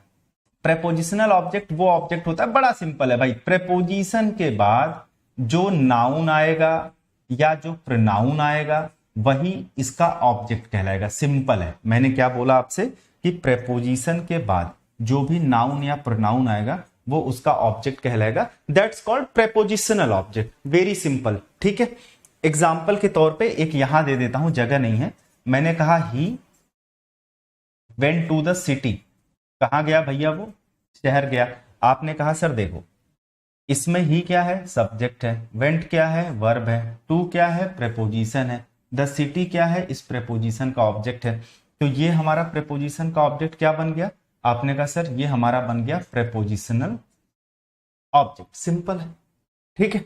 अगर यहां तक की बातें समझ में आ गई, अब देखिए trick to identify subject and object in a sentence. किसी सेंटेंस के अंदर आप कैसे पहचानोगे कि सब्जेक्ट ऑब्जेक्ट? मैंने बता दिया आपको। देखो भाई, हु का रिप्लाई या व्हाट का रिप्लाई ये सब्जेक्ट होगा। हमने ये भी बता दिया हुम का रिप्लाई और व्हाट का रिप्लाई। सिंपल है, ये ऑब्जेक्ट हो गया। अब इसी पे थोड़ी प्रैक्टिस कर लें फटाफट करके, आज सब्जेक्ट और ऑब्जेक्ट मतलब हमारा खत्म हो जाएगा, ठीक है। सर ये सेशन क्लोज मत कीजिए प्लीज, सब चैप्टर कंप्लीट कीजिए जो भी कॉम्पिटेटिव में आएगा सब। देखिए मेरा, आपने ये लोगों ने पढ़ाने का तरीका देख लिया होगा। कॉम्पिटेटिव जो चीजें हैं ना, मैं उसी पे रहता हूं, मतलब मैं इधर उधर जाता ही नहीं हूं। आपने देखा होगा 90% से ज्यादा अगर मेरी क्लास से क्वेश्चन मिलते हैं तो यही रीजन है, क्योंकि मैं एग्जाम ओरिएंटेड और रेलेवेंट चीजें पढ़ता हूं। और ये सब देखो रेलेवेंट तो है। सब्जेक्ट ऑब्जेक्ट सीखोगे तो आगे चल करके सारी चीजों में आपको मदद तो मिलेगी, चाहे बायस हो, चाहे नरेशन हो, चाहे एरर हो, कोई भी चीज हो। अब जैसे यहां देखिए, identify the subject and object, एक एक करके देखें। आपने कहा सर मोहन रीड्स, हमें पता है कि भाई ये हमारा सब्जेक्ट है, ये हमारा वर्ब है, ठीक है। इसमें एक सब्जेक्ट आया who reads, Mohan reads, who का रिप्लाई सब्जेक्ट हो गया। आपने कहा कमल अराइव्ड, हमने कहा हु अराइव्ड, आपने कहा सर ये वर्ब है, हु का रिप्लाई सब्जेक्ट है। और ध्यान दें, आप इसको चाहें तो प्रेडिकेट भी कह सकते हैं, ठीक है। ये रीड क्या है? प्रेडिकेट है। अराइव्ड क्या है? प्रेडिकेट है। अब सब कुछ समझ में आएगा, हर चीज क्लियर होगी। जैसे सी क्या है? सब्जेक्ट है। स्माइल्ड क्या है? वर्ब है। यहां देखिए कमल कॉल्ड रानी। अब मैंने आपसे पूछा कि भैया हु कॉल्ड रानी, रानी को कौन बुलाया? हु का रिप्लाई सब्जेक्ट है। कॉल्ड क्या है? वर्ब है। किसको बुलाया? आपने कहा सर हुम का रिप्लाई। हुम डिड कमल कॉल, कमल ने किसको बुलाया? रानी को बुलाया। लो भाई, रानी ऑब्जेक्ट बन गई। कौन सी ऑब्जेक्ट है? सिंगल ऑब्जेक्ट आई है सेंटेंस में, हुम का रिप्लाई है तो डायरेक्ट ऑब्जेक्ट बन गई, ठीक है। अब देखो जी, अगर ये बात समझ में आ गई, आगे बढ़ो। कह रहा वी आर वॉचिंग नेटफ्लिक्स। अब हमने कहा हु, कौन देख रहा है भाई नेटफ्लिक्स? आपने कहा सर वी, हम देख रहे हैं, ये सब्जेक्ट हो गया। आर वॉचिंग क्या हो गई? आपने कहा सर ये तो वर्ब हो गई। एक एक करके लिखना चाहें, इसे हेल्पिंग वर्ब लिखें, इसे क्या लिखें? मेन वर्ब लिखें। हम क्या देख रहे हैं? What R be watching. आपने कहा नेटफ्लिक्स, लो भैया ऑब्जेक्ट हो गया। कैसा ऑब्जेक्ट है? डायरेक्ट ऑब्जेक्ट है। लो पूरा नाम लिख दिया। दे प्लेड फुटबॉल, दे क्या हुआ? सब्जेक्ट। हु का रिप्लाई सब्जेक्ट होता है।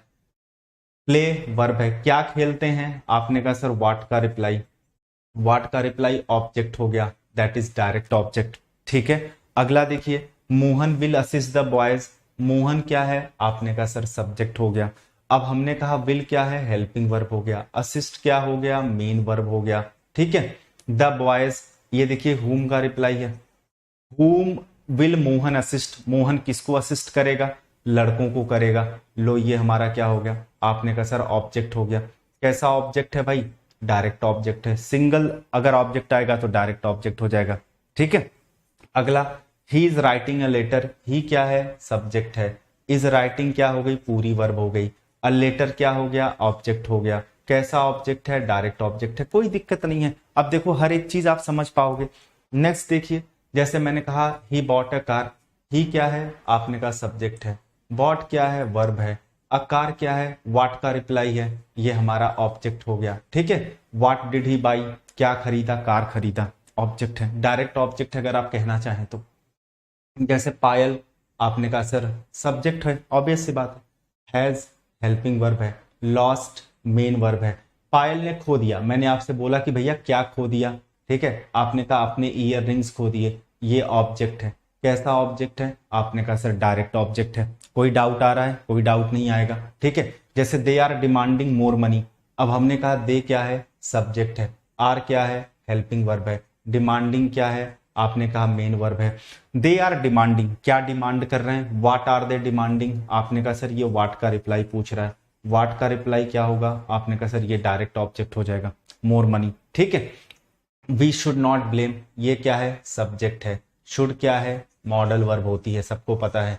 नॉट क्या है, एडवर्ब है। ठीक है, ना पता हो ध्यान रखिएगा, नॉट एडवर्ब होता है। ब्लेम क्या है, आपने कहा सर वर्ब की पहली फॉर्म है। मॉडल वर्ब के बाद वर्ब की पहली फॉर्म आती है, आगे पढ़ाऊंगा ये सब। अभी सब्जेक्ट ऑब्जेक्ट पे ध्यान दीजिए, हमें ब्लेम करना नहीं चाहिए। हमने कहा किसे ब्लेम नहीं करना चाहिए, whom shouldn't we blame, आपने कहा दोस्तों को, हमारे दोस्तों को। whom का रिप्लाई ऑब्जेक्ट है। कैसा ऑब्जेक्ट है, आपने कहा सर डायरेक्ट ऑब्जेक्ट है। ठीक है, अब देखिए हमने कहा the principal of our college has organised a camp. अब ये देखिए सेंटेंस के स्ट्रक्चर में बहुत ज्यादा आता है, इसको फटाफट समझ लीजिए। ये ऑफ क्या है, आपने कहा प्रेपोजिशन। ध्यान से देखिएगा, ये प्रेपोजिशन का बना ऑब्जेक्ट, इसे हम क्या बोल सकते हैं, प्रेपोजिशनल ऑब्जेक्ट। बहुत सारे बच्चे गलती से इसे हम क्या मान लेते हैं, सब्जेक्ट, लेकिन ये प्रेपोजिशन का ऑब्जेक्ट है, प्रेपोजिशनल ऑब्जेक्ट। प्रिंसिपल आपका सेंटेंस का सब्जेक्ट है, और ये सब्जेक्ट के लिए ये हमने लगाई है हेल्पिंग वर्ब, ये है हमारा मेन वर्ब। और अगर मैं आपसे बोलूं कि हमारे कॉलेज के प्रिंसिपल ने क्या ऑर्गेनाइज किया, व्हाट, आपने कहा सर व्हाट का रिप्लाई क्या हो जाएगा, ऑब्जेक्ट। और सिंगल ऑब्जेक्ट है, पूरे सेंटेंस में एक ही ऑब्जेक्ट है, तो व्हाट का रिप्लाई हो चाहे हुम का रिप्लाई हो, क्या हो जाएगा, ठीक है, ये हमारा हो जाएगा डायरेक्ट ऑब्जेक्ट। अब मेरे भाई देखो, the management of your company has executed it's duty. Of क्या है, आपने कहा प्रेपोजिशन। प्रेपोजिशन के बाद जो भी नाउन या प्रोनाउन आएगा उसका ऑब्जेक्ट होगा, that is prepositional object. Management क्या हो गया, आपने कहा सर सब्जेक्ट हो गया। ये सब्जेक्ट का देखो यहां पे क्या लिखा, आपने कहा ये रही इसकी हेल्पिंग वर्ब, ये रही सर इसका मेन वर्ब, और इट्स ड्यूटी क्या रहा, आपने कहा सर इसका ऑब्जेक्ट है, क्योंकि व्हाट का रिप्लाई क्या होता है, ऑब्जेक्ट। कैसा ऑब्जेक्ट है, डायरेक्ट ऑब्जेक्ट है। व्हाट, ठीक है, मतलब क्या किया, एग्जीक्यूट।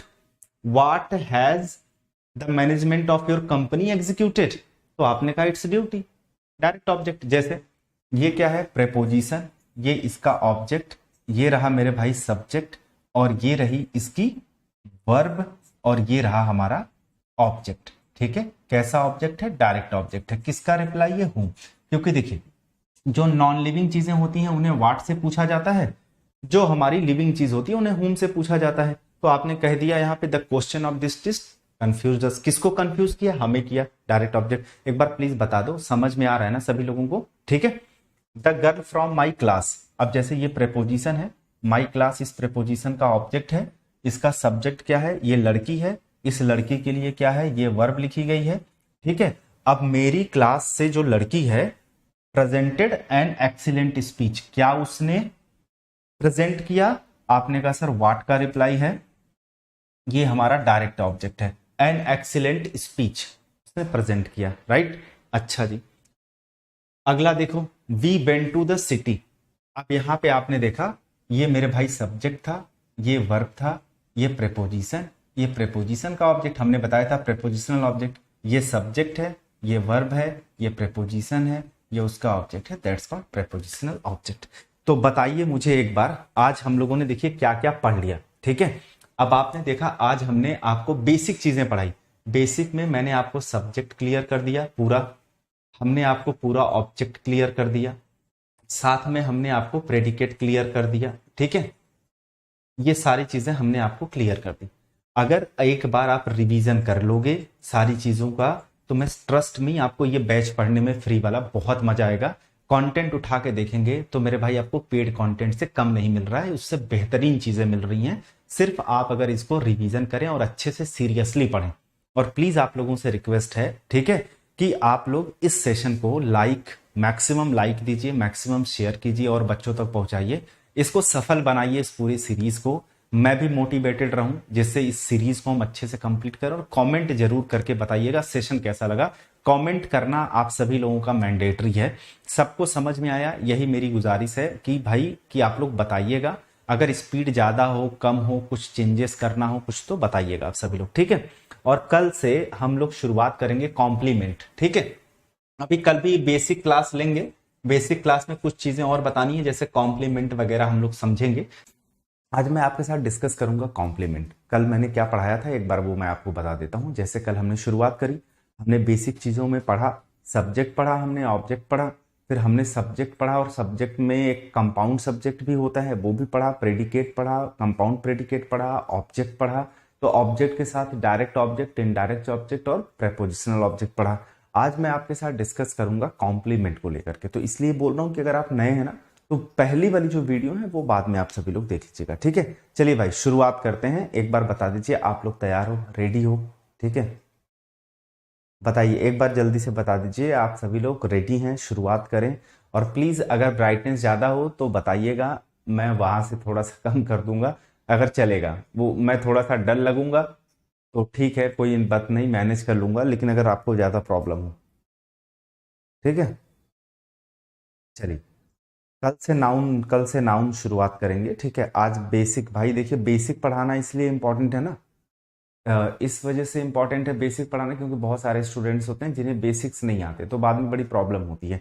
तो चलिए आज शुरुआत करेंगे कॉम्प्लीमेंट का। देखिए कॉम्प्लीमेंट क्या होता है ना, अगर मैं कॉम्प्लीमेंट की मीनिंग आपको बताऊं तो कॉम्प्लीमेंट का मतलब होता है एडिशन। कॉम्प्लीमेंट का क्या मतलब होता है? एडिशन होता है।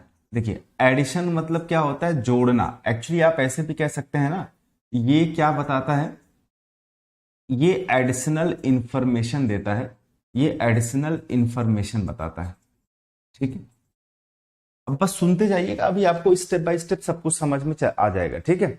अब हमने आपसे कहा कि भाई कॉम्प्लीमेंट का अगर आप बोलोगे क्या सिनोनिम होता है, इसका मीनिंग क्या होता है, तो इसका मीनिंग होता है एडिशन, इसका मीनिंग होता है सप्लीमेंट, यानी किसी चीज को जोड़ देना एक तरीके से, ठीक है। किसी चीज को एक तरीके से एम्फेसाइज कर देना, दो चार उसमें उसका इंफॉर्मेशन जोड़ करके, दो चार बातें बता करके उसको क्या कर लेना, एम्फेसाइज कर देना। तो कॉम्प्लीमेंट मतलब हो गया एक तरीके से एडिशनल इंफॉर्मेशन देना, या एडिशन हम जिसको बोलते हैं। एक्चुअली ये करता क्या है, जैसे मान लीजिए आपने सब्जेक्ट लिखा, सब्जेक्ट के बाद हम बेसिकली क्या लिखते हैं, वर्ब लिखते हैं। तो ये जो सब्जेक्ट का एडिशनल इंफॉर्मेशन देता है, ठीक है, ये सब्जेक्ट का एडिशनल इंफॉर्मेशन अगर देगा तो इसे हम लोग क्या बोलते हैं, आपने कहा इसे सर सब्जेक्ट कॉम्प्लीमेंट बोला जाता है, दैट्स सब्जेक्ट कॉम्प्लीमेंट। अब अगर मेरे भाई आप ऐसे समझो, अगर कोई सब्जेक्ट लिखा है, सब्जेक्ट के बाद अगर वर्ब आई, वर्ब के बाद अगर कोई हमने ऑब्जेक्ट लिखा, ये स्ट्रक्चर तो सबको पता है, सब्जेक्ट वर्ब और ऑब्जेक्ट। अगर हम लोग ऑब्जेक्ट का एडिशनल इंफॉर्मेशन अगर बताएंगे, अगर ऑब्जेक्ट का एडिशनल इंफॉर्मेशन बताएंगे तो ये एक्चुअली क्या कहलाता है, आपने कहा सर इसे कहते हैं ऑब्जेक्ट कॉम्प्लीमेंट, या ऑब्जेक्टिव कॉम्प्लीमेंट भी आप लोग बोल सकते हो, ठीक है। तो हमने देखिए यहाँ पे क्या देखा, हमने देखा कि भाई कॉम्प्लीमेंट क्या होता है, कॉम्प्लीमेंट एडिशनल इंफॉर्मेशन बताता है। अगर वो किसी सब्जेक्ट का एडिशनल इंफॉर्मेशन बताएगा तो उसे हम सब्जेक्टिव कॉम्प्लीमेंट कहेंगे। अगर किसी ऑब्जेक्ट का एडिशनल इंफॉर्मेशन बताएगा तो उसे हम लोग क्या बोलेंगे, ऑब्जेक्टिव कॉम्प्लीमेंट बोलेंगे, ठीक है। यहां तक कोई डाउट नहीं है। अब सुनना मेरी बात को एग्जाम्पल से। ये जो हमारा कॉम्प्लीमेंट होता है, कॉम्प्लीमेंट तीन ही पार्ट्स ऑफ स्पीच होते हैं जो कॉम्प्लीमेंट के तरीके से काम कर सकते हैं। एक आपका नाउन है, दूसरा आपका प्रोनाउन है, और तीसरा आपका एडजेक्टिव है। ये तीन ही पार्ट्स ऑफ स्पीच होते हैं जो कॉम्प्लीमेंट के तरीके से काम करेंगे, बाकी कोई और कॉम्प्लीमेंट के तरीके से काम नहीं कर सकता है। एग्जाम्पल के तौर पे जैसे मैंने आपसे लिखा है यहाँ पे कि राम इज स्मार्ट। अब जैसे यहाँ पे लिख दिया मैंने राम इज स्मार्ट, ठीक है। अच्छा, ये बोर्ड थोड़ा सा उधर खिसका हुआ है क्या? एक सेकंड देना मुझे, थोड़ा सा सही कर दो।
अभी बताइएगा आप सभी लोग, अभी दिख रहा होगा?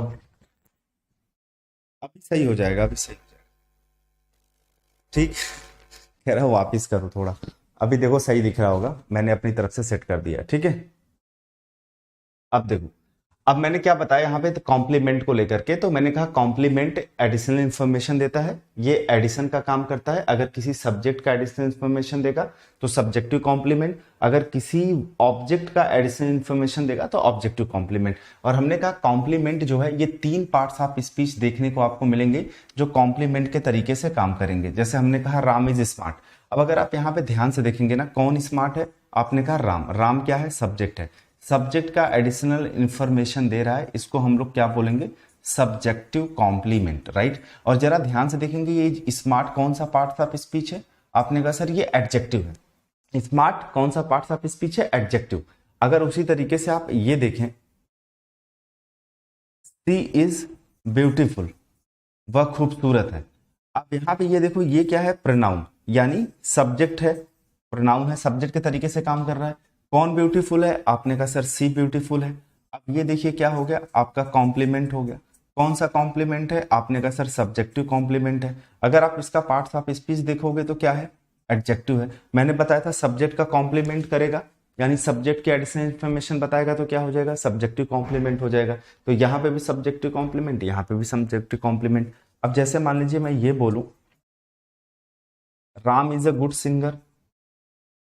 जब मैंने ये बोला Ram is a good singer, तो यहाँ पे देखिए राम क्या है? आपने कहा सर राम तो सब्जेक्ट है। अब ये जो आपने इज लिखा हुआ है, ये तो खैर वर्ब है। अब गुड सिंगर, ये गुड सिंगर किसके लिए लिखा हुआ है? आपने कहा सर राम के लिए लिखा हुआ है। अगर राम के लिए लिखा हुआ है तो ये हमारा क्या हो गया? कॉम्प्लीमेंट हो गया। राम क्या है? आपने कहा सर सब्जेक्ट है। सब्जेक्ट को कॉम्प्लीमेंट कर रहा है तो क्या हो जाएगा? आपने कहा सर सब्जेक्टिव कॉम्प्लीमेंट हो जाएगा। यहाँ पे सिंगर को देखेंगे तो क्या है? आपने कहा सर नाउन है। तो आपने देखा कि भाई कॉम्प्लीमेंट एडिशनल इंफॉर्मेशन बताने के लिए यूज किया जाता है। अगर सब्जेक्ट का एडिशनल इंफॉर्मेशन बता रहा है तो सब कुछ सब्जेक्टिव कॉम्प्लीमेंट है। तो हमारा सब्जेक्टिव कॉम्प्लीमेंट देखिए, नाउन भी हो सकता है, प्रोनाउन भी हो सकता है और एडजेक्टिव भी हो सकता है। ठीक है, यहां तक एक बार बता दीजिए, किसी स्टूडेंट्स को कोई डाउट नहीं है? ठीक, अब सुनना मेरी बात को। एक एग्जांपल और बता देता हूं। जैसे मान लो अभी मैं ऑब्जेक्टिव कॉम्प्लीमेंट की बात करूं, जैसे मैंने कहा ही मेड हर हैप्पी, उसने उसको खुश किया। अब अगर जरा गौर करिएगा, मैंने कहा they have named this project the last leaf, the last leaf. अब अगर गौर करिए, ये क्या है? आपने कहा सब्जेक्ट है, ये क्या है? वर्ब है, ये क्या है? ऑब्जेक्ट है। अगर आप यहाँ पे गौर से देखेंगे ना, ही मेड हर, उसने उसको खुश कर दिया। अब अगर देखो यहाँ पे ये जो हैप्पी लिखा हुआ है, ये किसके लिए लिखा हुआ है? इस ऑब्जेक्ट के लिए लिखा हुआ है, क्योंकि उसने उसको खुश किया। किसको खुश किया? हर को। तो अगर ऑब्जेक्ट को कॉम्प्लीमेंट कर रहा है तो ये क्या हो जाएगा? आपने कहा sir that is objective complement, objective complement. ठीक। अब जैसे यहां पे देखो, ये दे क्या है? आपने कहा सर सब्जेक्ट है। हैव क्या है? हेल्पिंग वर्ब है। नेम्ड क्या है? आपने कहा सर मेन वर्ब है। They have named. ठीक है। अब यहां पे लिखा है दिस प्रोजेक्ट, दिस प्रोजेक्ट क्या है? ऑब्जेक्ट है। They have named this project the last leaf, उन लोगों ने इस प्रोजेक्ट का नाम क्या रखा? द लास्ट लीफ रखा। तो अब देखिए ये लास्ट लीफ किसका नाम है? इस प्रोजेक्ट का नाम है, और ये प्रोजेक्ट आपका क्या है? ऑब्जेक्ट है। अगर आप ऑब्जेक्ट के बारे में एडिशनल इंफॉर्मेशन दोगे, ऑब्जेक्ट के बारे में अगर कॉम्प्लीमेंट करोगे, तो उसे हम क्या बोलेंगे? आपने कहा सर उसे बोलेंगे ऑब्जेक्टिव कॉम्प्लीमेंट। तो मुझे लग रहा है कि आप लोगों को ये बात समझ में आ गई कि कॉम्प्लीमेंट एडिशनल इंफॉर्मेशन बताने के लिए यूज किया जाता है। अगर सब्जेक्ट की इंफॉर्मेशन देते हैं तो सब्जेक्टिव कॉम्प्लीमेंट, ऑब्जेक्ट की इंफॉर्मेशन देते हैं तो वो हमारा ऑब्जेक्टिव कॉम्प्लीमेंट होता है। यहां तक कोई डाउट नहीं है? तो एक बार प्लीज मुझे बता दीजिएगा। अब मैं आपको थोड़ा सा समझाऊंगा कि ये जो हमारा ऑब्जेक्ट और कॉम्प्लीमेंट होता है, इनके बीच में डिफरेंस क्या है मेरे भाई। बहुत सारे बच्चे कंफ्यूज हो जाते हैं ऑब्जेक्ट और कॉम्प्लीमेंट को लेकर के, ठीक है। डिफरेंस बहुत ही क्लियर है, थोड़ा ध्यान से समझिएगा। क्योंकि लड़का क्या कहेगा कि सर देखो, हम जब सब्जेक्ट लिखते हैं, ठीक है, उसके बाद हम वर्ब लिखते हैं, तो इसके बाद ऑब्जेक्ट भी आता है। और ऑब्जेक्ट क्या होता है? नाउन या तो प्रोनाउन, ठीक है। लेकिन अगर जब हम सब्जेक्ट लिखते हैं, सब्जेक्ट के बाद वर्ब लिखते हैं, तो उसके बाद कॉम्प्लीमेंट भी आता है। और जो हमारा कॉम्प्लीमेंट होता है वो भी या तो नाउन होता है, या तो प्रोनाउन होता है, या तो एडजेक्टिव होता है। चलो यहां पे एक चीज हमने देख ली कि भाई ये जो हमारा एडजेक्टिव है ये इससे अलग है, लेकिन नाउन इसमें भी आता है, प्रोनाउन इसमें भी आता है, नाउन इसमें भी आता है, प्रोनाउन इसमें भी आता है। तो हमें कैसे पता चलेगा कि सर वर्ब के बाद कब ऑब्जेक्ट लिखा हुआ है और वर्ब के बाद कब कॉम्प्लीमेंट लिखा हुआ है? बस इतनी बात आपको समझनी है भाई, बहुत आसान है। ध्यान से बस देखोगे आपको क्लियर हो जाएगा। जब भी आप देखोगे ना, ये जो सब्जेक्ट और ये जो इसका कॉम्प्लीमेंट लिखा रहेगा, ये एक्चुअली सेम रहता है। ये क्या रहता है? सेम रहता है। और ये देखो ऑब्जेक्ट तब होगा ना जब ये दोनों क्या होंगे? आपने कहा सर जब ये दोनों डिफरेंट होंगे। अभी देखिए मैं आपको समझा दूंगा, आपको क्लियर हो जाएगा एग्जाम्पल के थ्रू। कैसे? जैसे यहां पे एग्जाम्पल देखना, लिखा है कि मोहन सा अ पुलिसमैन। ये मोहन क्या है? आपने कहा सर सब्जेक्ट है।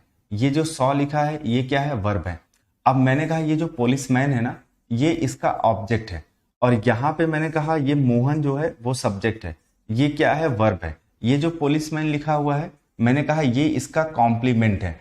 अब आपने पूछा आपको कैसे पता चला? क्योंकि अगर देखा जाए तो सेंटेंस में यहां पे भी पुलिसमैन लिखा हुआ है, यहां पे भी पुलिसमैन लिखा हुआ है, यहां पे भी वर्ब है, यहां पे भी वर्ब है। यहां पे आपने कह दिया ऑब्जेक्ट है और यहां पे आपने कह दिया कॉम्प्लीमेंट है। तो आपने आइडेंटिफाई कैसे किया? देखो भाई, अगर ध्यान से देखो, ये दोनों अलग अलग व्यक्ति हैं, ये दोनों डिफरेंट हैं, ठीक है।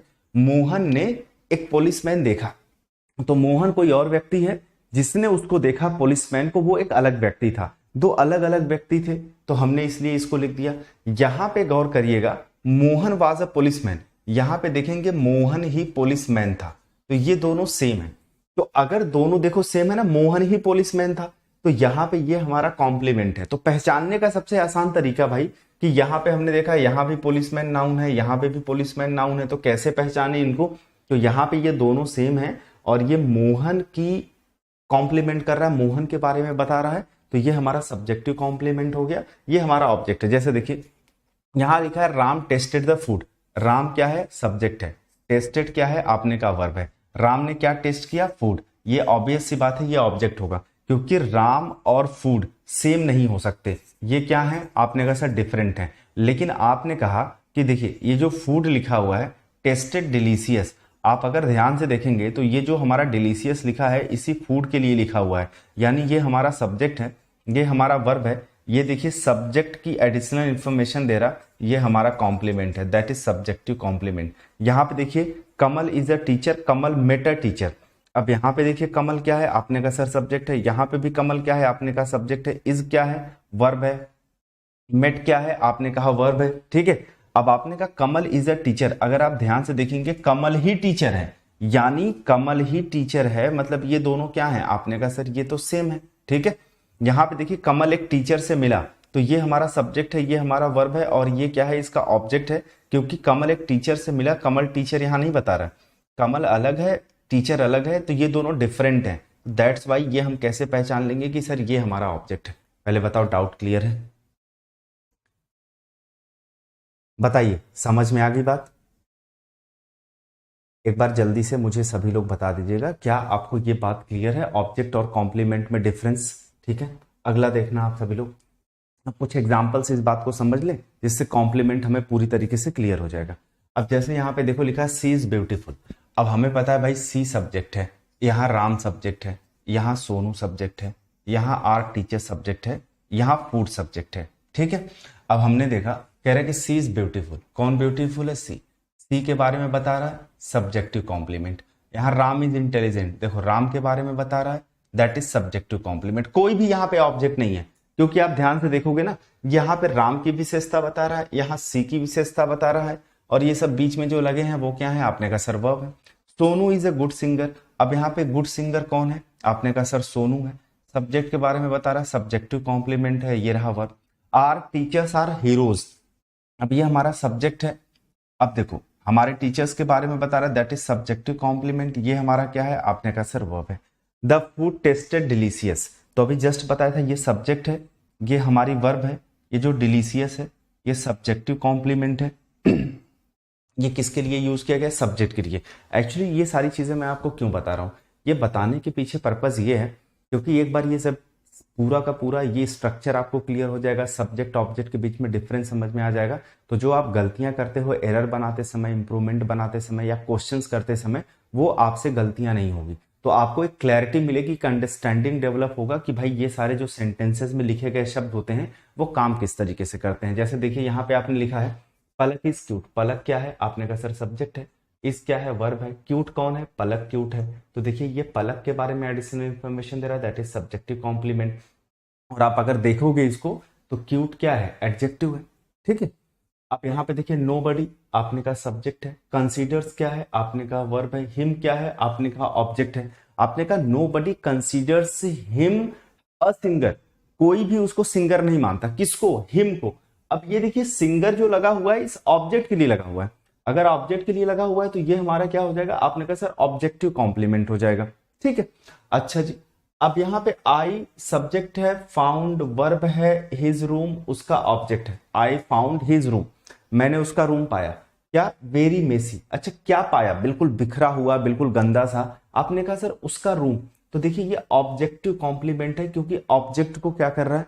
एडिशनल इंफॉर्मेशन दे रहा है। ठीक है, अब जैसे देखिए ये सब्जेक्ट है, ये हमारी पूरी वर्ब होगी, वी विल नेम हर। ये हमारा ऑब्जेक्ट हो गया मानवी, हमने उसका नाम क्या दिया? मानवी दिया। ठीक, अब सोचिए मानवी किसका नाम है? हर का नाम है ऑब्जेक्ट का, तो ये हमारा ऑब्जेक्टिव कॉम्प्लीमेंट हो गया। मुझे लग रहा है कि सारे स्टूडेंट्स को कॉम्प्लीमेंट भी समझ में आ गया होगा, ऑब्जेक्ट और कॉम्प्लीमेंट के बीच में डिफरेंस समझ में आ गया होगा, सब्जेक्टिव कॉम्प्लीमेंट क्या है वो भी समझ में आ गया, ऑब्जेक्टिव कॉम्प्लीमेंट क्या है वो भी समझ में आ गया। अब इस तरह के कोई भी सेंटेंसेस जब आप पढ़ेंगे आपके एग्जामिनेशन में आएगा, वहां आपको एक क्लैरिटी रहेगी, एक अंडरस्टैंडिंग रहेगी कि इसमें कॉम्प्लीमेंट है कि ऑब्जेक्ट है और उसमें एरर वाला पार्ट आपका क्या है। ठीक है, अगला देखिएगा नेक्स्ट।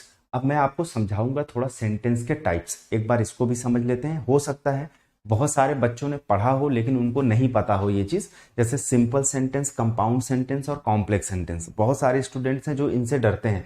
अगर एक बार ये आप सीख लोगे तो फिर से वही चीज है कि आप थोड़ी अंडरस्टैंडिंग हो जाएगी सेंटेंसेस को लेकर के, क्योंकि देखिए सब कुछ जो आता है आपके एग्जाम में सब सेंटेंस पे बेस्ड होता है। तो हम एक बार सेंटेंस को पढ़ लें, सेंटेंस क्या है, तो हमें चीजें क्लियर हो जाएगी।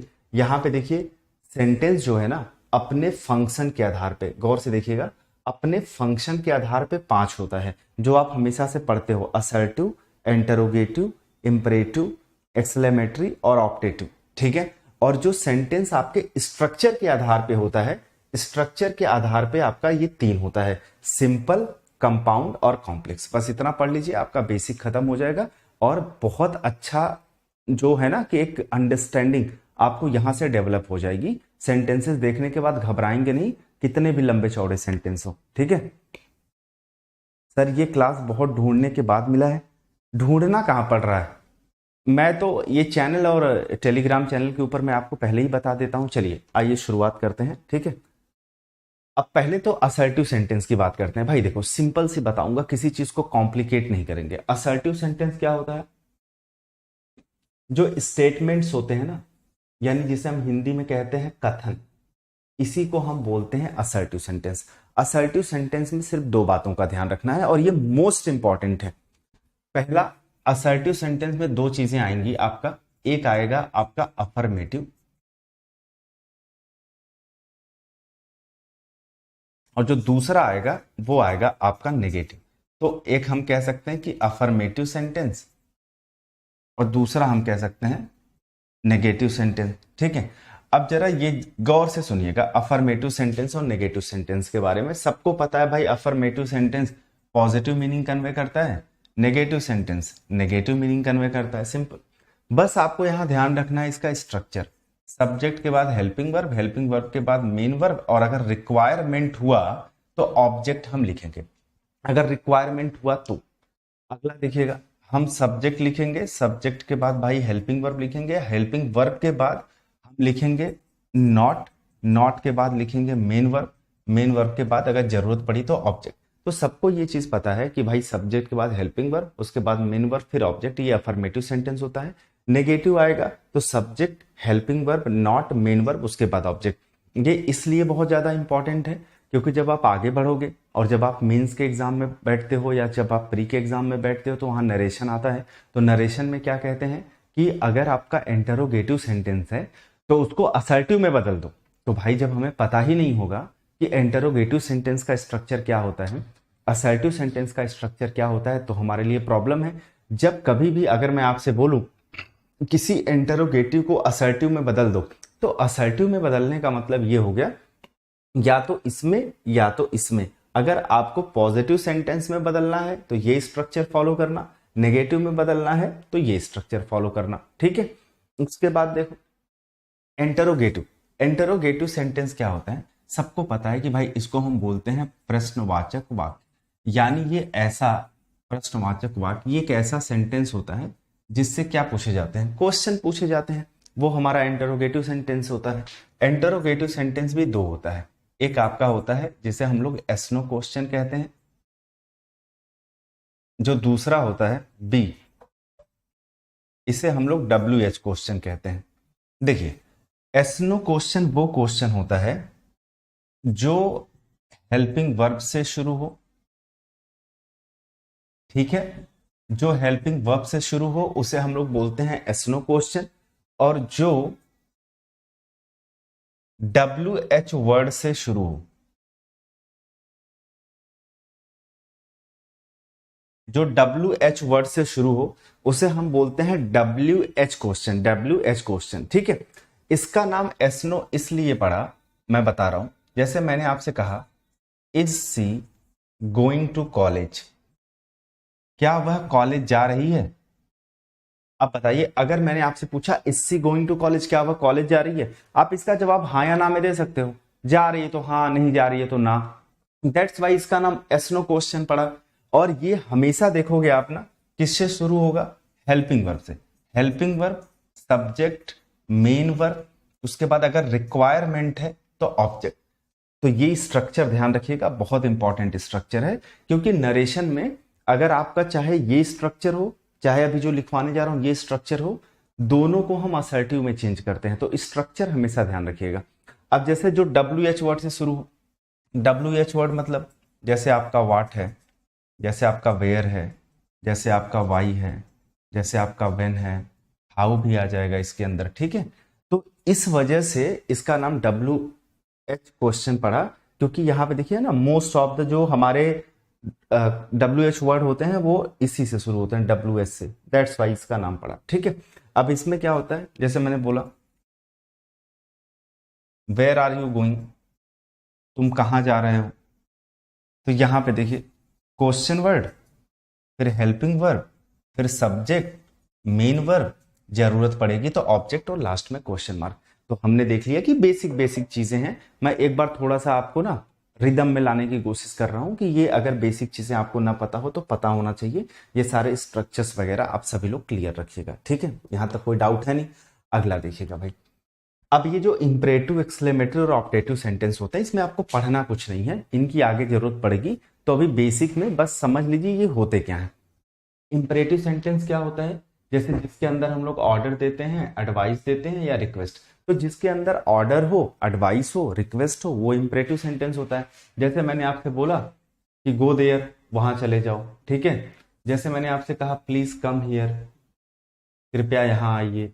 ठीक है, मैंने आपसे कहा स्टॉप द कार, कार रोक दीजिए। ठीक है, मैंने आपसे कहा स्टडी हार्ड, तो आपने देखा कि भाई मैंने स्टॉप द कार बोला, ये ऑर्डर दे रहा है, ठीक है, कार रोक दो। हमने कहा स्टडी हार्ड, कठिन परिश्रम करिए, ठीक है, मैं आपको एडवाइस दे रहा हूं, प्लीज कम हियर, मैं आपके साथ रिक्वेस्ट कर रहा हूं कि यहां आइए। गो देयर, ठीक है, इसको ऑर्डर समझ लीजिए, वहां जाइए। तो जहां पे भी आपको ऑर्डर मिले, जहां पे आपको एडवाइस मिले, जहां पे आपको रिक्वेस्ट मिले, दैट्स इंपरेटिव सेंटेंस। तो इन सारी चीजों से आपको ये हो जाएगा कि जब भी कोई एग्जाम में सेंटेंस है, पढ़ के आप क्लियर हो जाओगे कि सर ये कौन सा वाला सेंटेंस लिखा हुआ है, जिससे आपको मदद मिले कि आप उसका जो एरर है उसको फाइंड आउट कर लीजिए, ठीक है। चलिए अगला क्या है, एक्सक्लेमेटरी सेंटेंस। एक्सक्लेमेटरी सेंटेंस में क्या होता है, फीलिंग्स ऑफ जॉय, ठीक है, जहां पे आपको देखिए जॉय यानी खुशी, जहां पे आपको देखने को मिले दुख, या जहां पे सरप्राइज, ये एक्सक्लेमेटरी सेंटेंस होता है। जैसे हमने लिखा है यहाँ पे how beautiful this city is, तो वो सरप्राइज शो कर रहा है कि कितना खूबसूरत शहर ये है।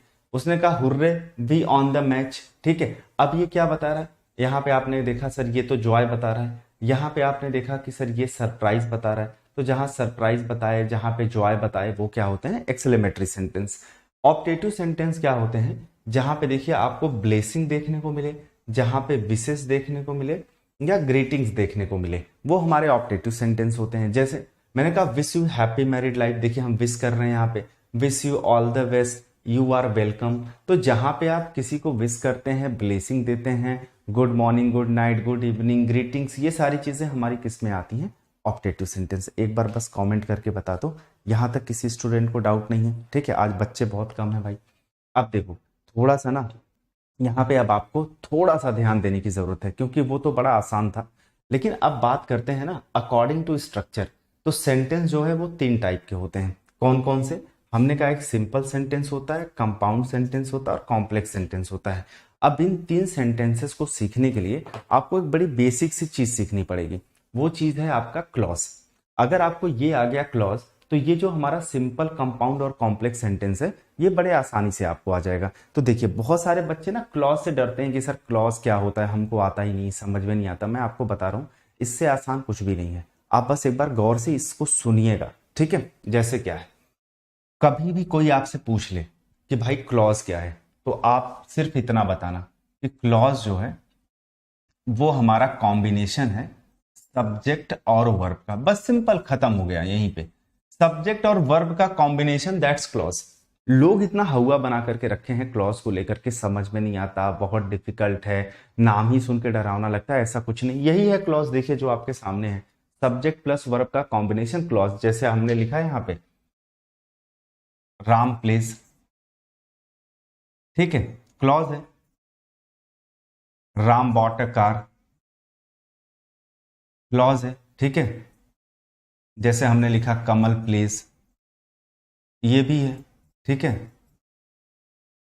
Ram is reading a book, ये भी है। तो देखो ना, आप अगर किसी भी सेंटेंस के अंदर देखोगे तो आपको क्या देखने को मिलेगा सेंटेंस में, आपको सब्जेक्ट और वर्ब, सब्जेक्ट और वर्ब, सब्जेक्ट और वर्ब, सब्जेक्ट और वर्ब, ठीक है। तो आप देख रहे हो ना, सब्जेक्ट और वर्ब का कॉम्बिनेशन आपको यहां पे देखने को मिल रहा है, सब्जेक्ट और वर्ब का कॉम्बिनेशन। तो जहां पे भी आपको सब्जेक्ट और वर्ब का कॉम्बिनेशन देखने को मिल जाए, वो हमारा क्लॉज है। अब मुद्दा किस बात का है पता है, ये जो हमारी क्लॉज है, सब्जेक्ट और वर्ब का कॉम्बिनेशन, है कौन सी क्लॉज, क्योंकि क्लॉज होती है 3 तरह की। अब बस यही समझना है। तो लड़के कम से कम ये तो समझ गए ना कि ये जो सेंटेंसेस हम पढ़ते हैं, जिनको हम सेंटेंस सेंटेंस सेंटेंस बोलते हैं, इनको हम क्लॉज भी बोल सकते हैं, क्योंकि ये सब्जेक्ट और वर्ब का कॉम्बिनेशन कहीं दिख जाए, दैट्स क्लॉज। अब अगर आप गौर करें यहां पे, एक सेकेंड रुकिएगा,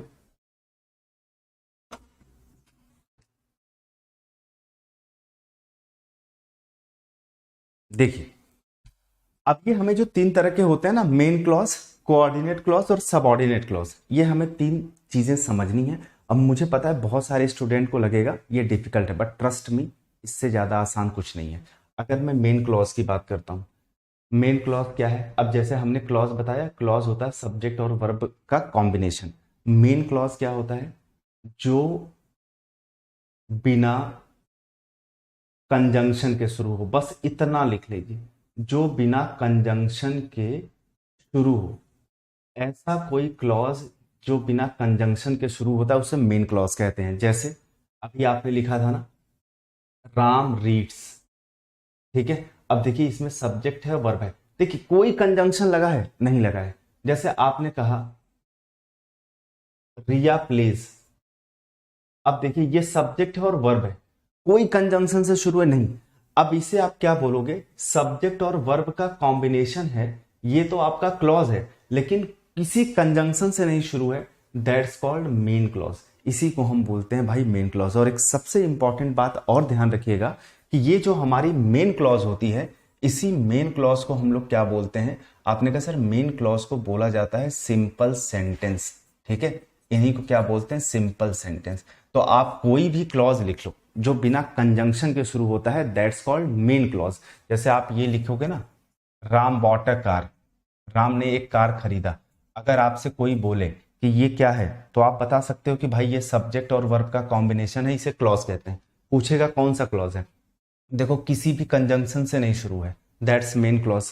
अब वो आपसे पूछेगा कि यार ये कोऑर्डिनेट क्लॉज क्या होता है, तो देखो कोऑर्डिनेट क्लॉज वो क्लॉज होते हैं जो कोऑर्डिनेट कंजंक्शन से शुरू होते हैं। किससे शुरू होते हैं, आपने कहा सर जो कोऑर्डिनेट कंजंक्शन से शुरू होते हैं।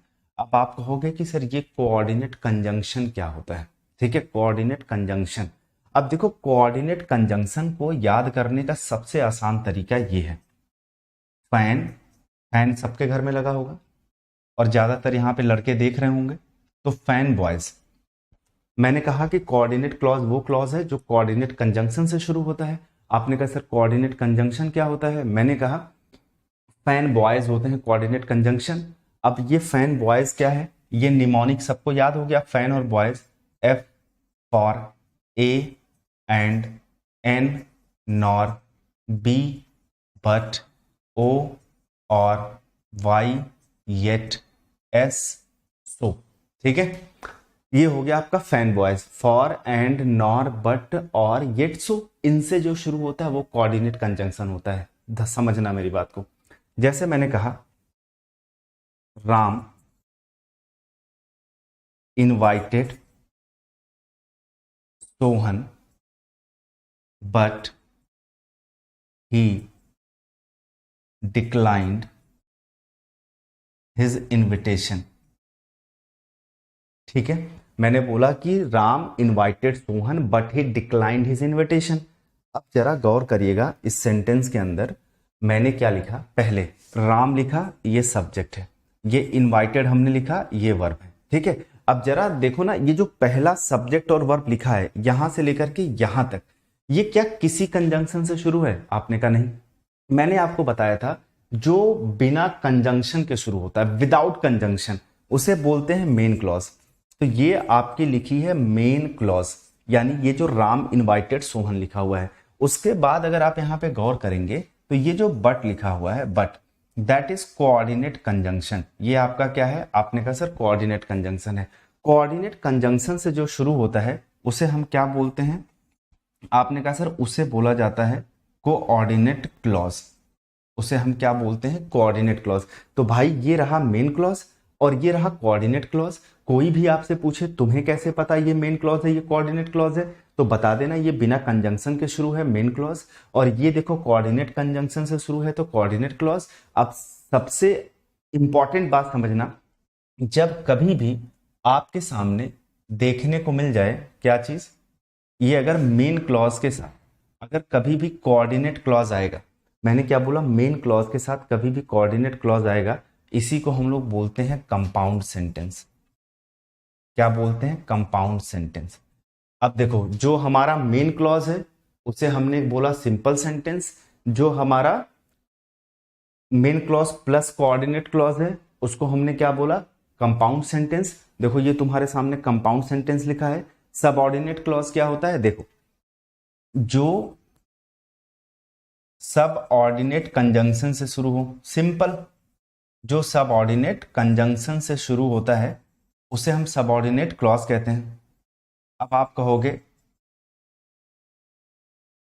सर ये सबऑर्डिनेट कंजंक्शन होता क्या है, देखो भाई सबऑर्डिनेट कंजंक्शन क्या होता है, जैसे मान लीजिए ये सब आपने सुना होगा ना, जैसे आपका अनलेस है, अनटिल है, बिफोर है, ठीक है, आफ्टर है, व्हेन है, आपका वाई है, ठीक है, ये व्हेन, वाई, वेयर, एटसेट्रा, ये सब हमारे क्या होते हैं, सब ऑर्डिनेट कंजंक्शन होते हैं। कभी भी आपको अनलेस से, अनटिल से, बिफोर से, आफ्टर से, ये जो व्हेन, वाई, वेयर होते हैं, डब्ल्यू एच वर्ड होता है, इफ होता है, दैट सबऑर्डिनेट कंजंक्शन। तो जब कभी भी सबऑर्डिनेट कंजंक्शन से कोई भी क्लॉज शुरू होगी उसे क्या बोलेंगे, सबऑर्डिनेट क्लॉज बोलेंगे। ठीक है, कोई डाउट तो नहीं है यहाँ पे, एक बार बता देना, बताइए। अब देखो, मुझे लग रहा है कि जितने आसान तरीके से मैं बता रहा हूं, एक लड़का कह रहा है सर डेफिनेशन लिखिए, पागल है क्या, डेफिनेशन क्या लिखूं, सिंपल है, मेन क्लॉज वो क्लॉज होता है जो बिना कंजंक्शन के शुरू हो। अब कह रहा कोऑर्डिनेट क्लॉज वो क्लॉज है जो कोऑर्डिनेट कंजंक्शन से शुरू हो, और कोऑर्डिनेट कंजंक्शन वो सामने लिखा है।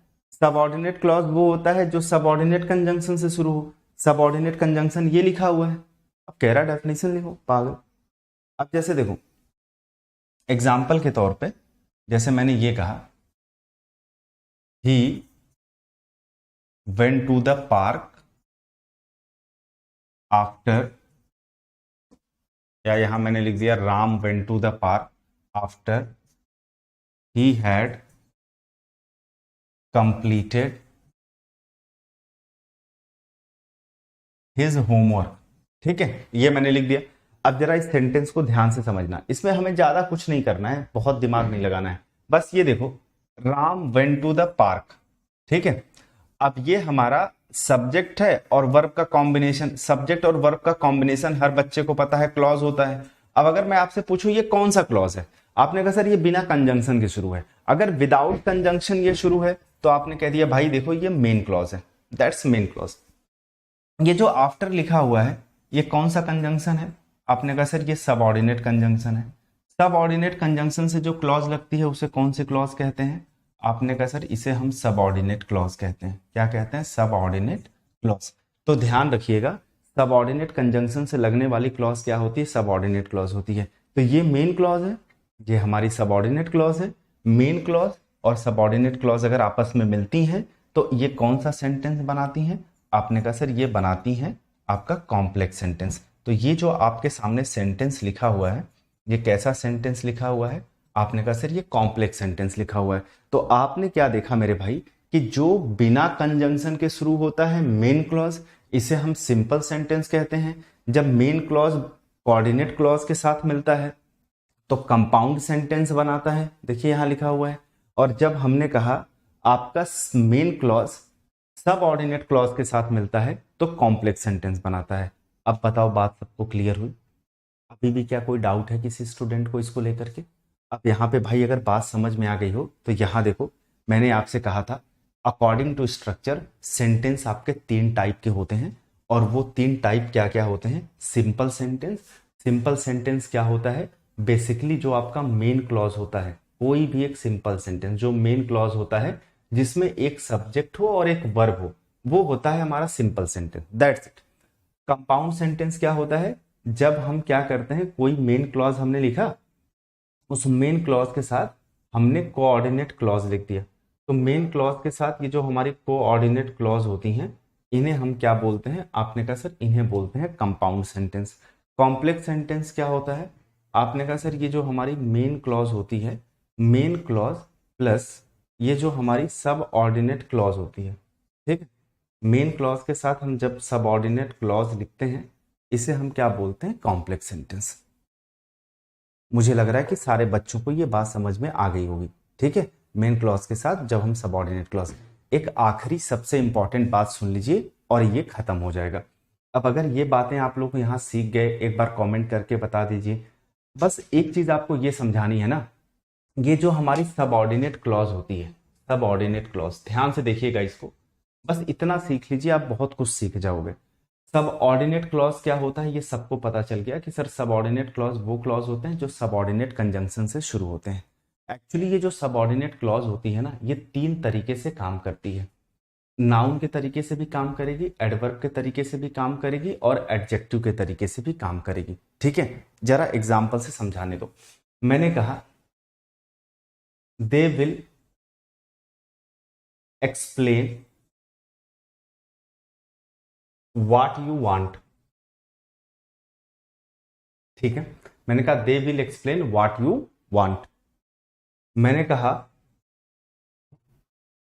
He will return when you want, ठीक है। अब पहले इन दोनों को समझ लो एक बार। अगर आप देखोगे ये जो दे विल एक्सप्लेन लिखा हुआ है, आपको पता चल गया सर ये मेन क्लॉज है। मेन क्लॉज पहचानना सबसे आसान है क्योंकि इसके आगे देखिए कोई कंजंक्शन लगा ही नहीं है, ठीक है। अब यहां पे देखो ये जो ही विल रिटर्न लिखा हुआ है, आपने कहा सर ये भी मेन क्लॉज है, ये भी हम लोगों ने पहचान लिया। अब जरा गौर करो भाई, ये जो वाट लिखा हुआ है यहाँ पे और जो वेन लिखा है यहाँ पे, आपने देखा कि सर ये तो हमारी सबऑर्डिनेट कंजंक्शन है। तो हमें पता है कि जो हमारी सबऑर्डिनेट कंजंक्शन होती हैं इनसे लगने वाली जो क्लॉज होती है ये क्या होती है, आपने कहा सर सबऑर्डिनेट क्लॉज है। और ये भी क्या हो गई, आपने कहा सर सबऑर्डिनेट क्लॉज हो गया। तो अभी जस्ट आपने बताया था कि जब आप मेन क्लॉज के साथ सबऑर्डिनेट क्लॉज लिखते हैं तो ये कौन सा सेंटेंस बनाता है, आपने कहा सर ये कॉम्प्लेक्स बनाता है। तो अगर आप देखोगे तो ये कैसा सेंटेंस लिखा है, आपने कहा सर ये तो कॉम्प्लेक्स सेंटेंस लिखा है। और आपने ये चीज बताई कि जो हमारी कॉम्प्लेक्स सेंटेंस होती हैं, ठीक है, जिसमें हमारा मेन क्लॉज और सबऑर्डिनेट क्लॉज होता है, आपने कहा ये जो सबऑर्डिनेट क्लॉज होती हैं ये या तो नाउन के तरीके से काम करती हैं, या तो एडवर्ब के तरीके से काम करती हैं, या एडजेक्टिव के तरीके से काम करती हैं। अब बस मेरे भाई बस इतना ध्यान रखना, जो वाट से शुरू होगा या जो दैट से शुरू होगा वो हमारा किसके तरीके से काम करेगा, नाउन के तरीके से काम करेगा।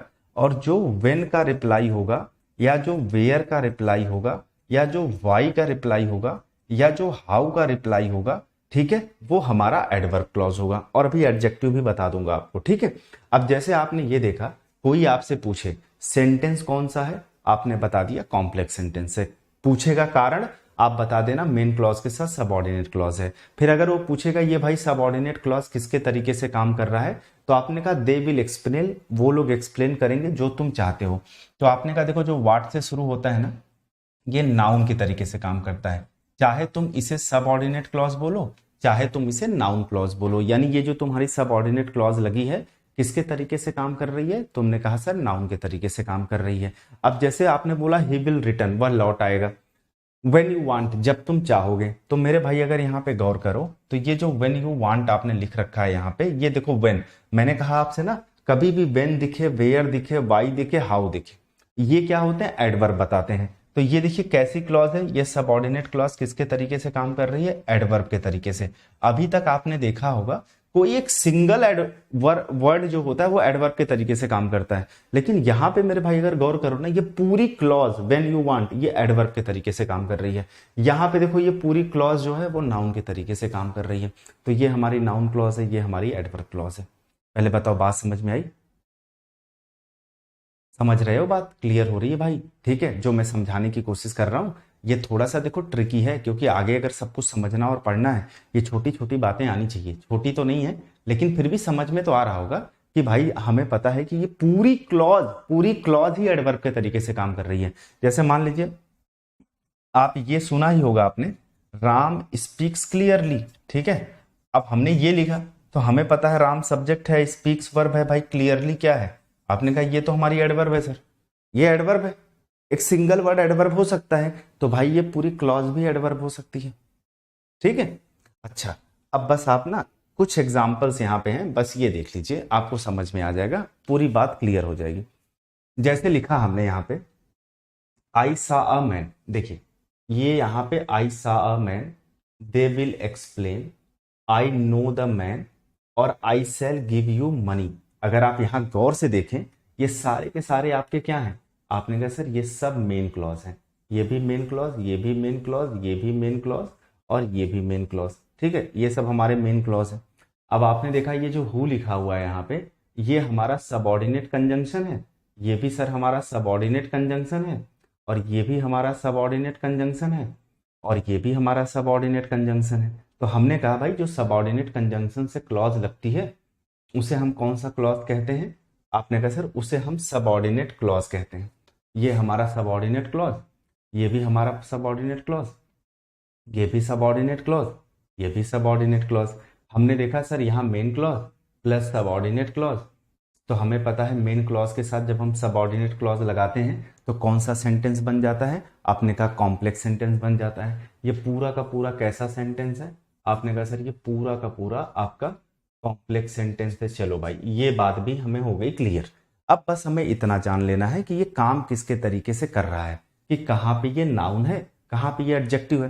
तो पहला वाला देख के तो लड़का पहले बता देगा, जैसे आई सा अ मैन, मैंने एक आदमी को देखा, हु वाज क्राइंग, ठीक है। अब मुझे आप ये बताइए ये किसके तरीके से काम कर रहा है। अगर आप देखोगे दे विल एक्सप्लेन, जो वाट वाला होता है वो क्या होता है, आपने कहा सर वाट वाला तो नाउन क्लॉज होता है, ठीक है। आपको ये बताना है, आपको ये बताना है, और ये वाला भी देख के तुरंत समझ में आ गया, आई सेल गिव यू मनी, मैं तुम्हें पैसे दूंगा when you do this work, जब तुम इस काम को करोगे। ये पूरी क्लॉज हमारी किसके तरीके से काम कर रही है, आपने कहा सर ये पूरी क्लॉज हमारी एडवर्ब क्लॉज है, यानी एडवर्ब के तरीके से काम कर रही है, ठीक है। अब बाकी दो बताइए मुझे एक बार आप सभी लोग। नमस्ते भाई नमस्ते। एक बार बाकी का मुझे जल्दी से बताइए किसके तरीके से काम कर रहा है।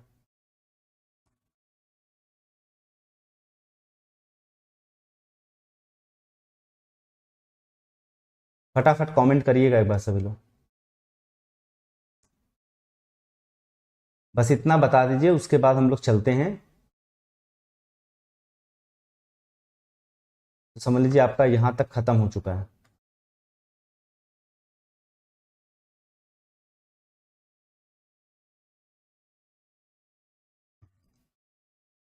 वेन वाला तो एडवर्ब है, जो पूछ रहा हूं बाकी का बताइए आप सभी लोग।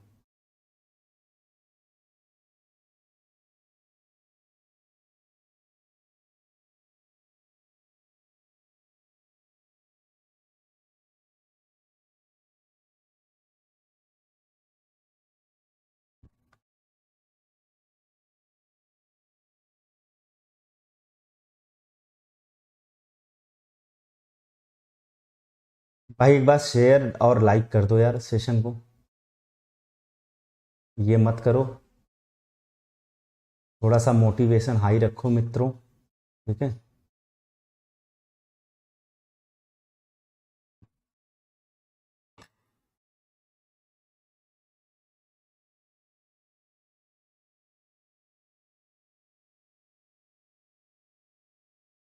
चलो जी,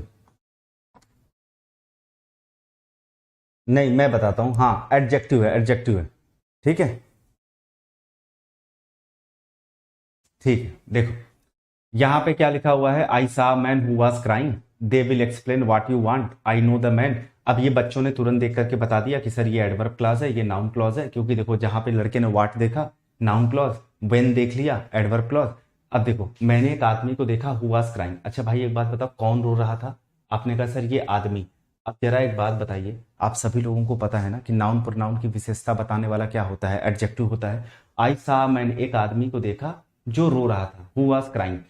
तो ये जो पूरा का पूरा लिखा है इस आदमी के लिए लिखा हुआ है, तो ये किसके तरीके से काम कर रही है, ये हमारा एडजेक्टिव क्लॉज है, पूरा एडजेक्टिव। तो जिन बच्चों ने एडजेक्टिव बताया है उनका बिल्कुल सही है। अब जैसे यहां पे देखिए, I know the man who was there, I मैं उस आदमी को जानता हूं जो वहां था, जो वहां था। अगर गौर करिए ना इसको, तो ये किसके लिए लिखा है, इस मैन के लिए लिखा हुआ है। अब ये हमारा क्या है, आपने कहा सर एडजेक्टिव क्लॉज। जिन बच्चों ने एडजेक्टिव आंसर दिया था उनका सही था। तो देखो भाई आपने सब कुछ देख लिया, सब कुछ यहाँ पे आप लोगों ने समझ लिया।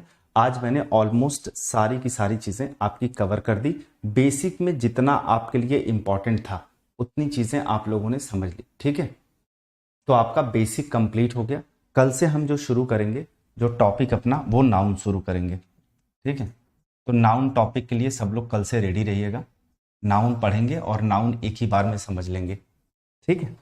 तो चलिए आज के लिए बस इतना ही करते हैं। उम्मीद करता हूं कि आज का सेशन भी आपको पसंद आया होगा। बेसिक का टेंशन आपका खत्म हो गया, इतने बेसिक से आपका काम चल जाएगा, और बाकी जितने भी टॉपिक पढ़ाऊंगा उसमें हर चीज़ अब आपको समझ में आती जाएगी, चाहे वह क्लॉज आ जाए, चाहे सब्जेक्ट ऑब्जेक्ट हो, चाहे कॉम्प्लीमेंट हो, ये सब।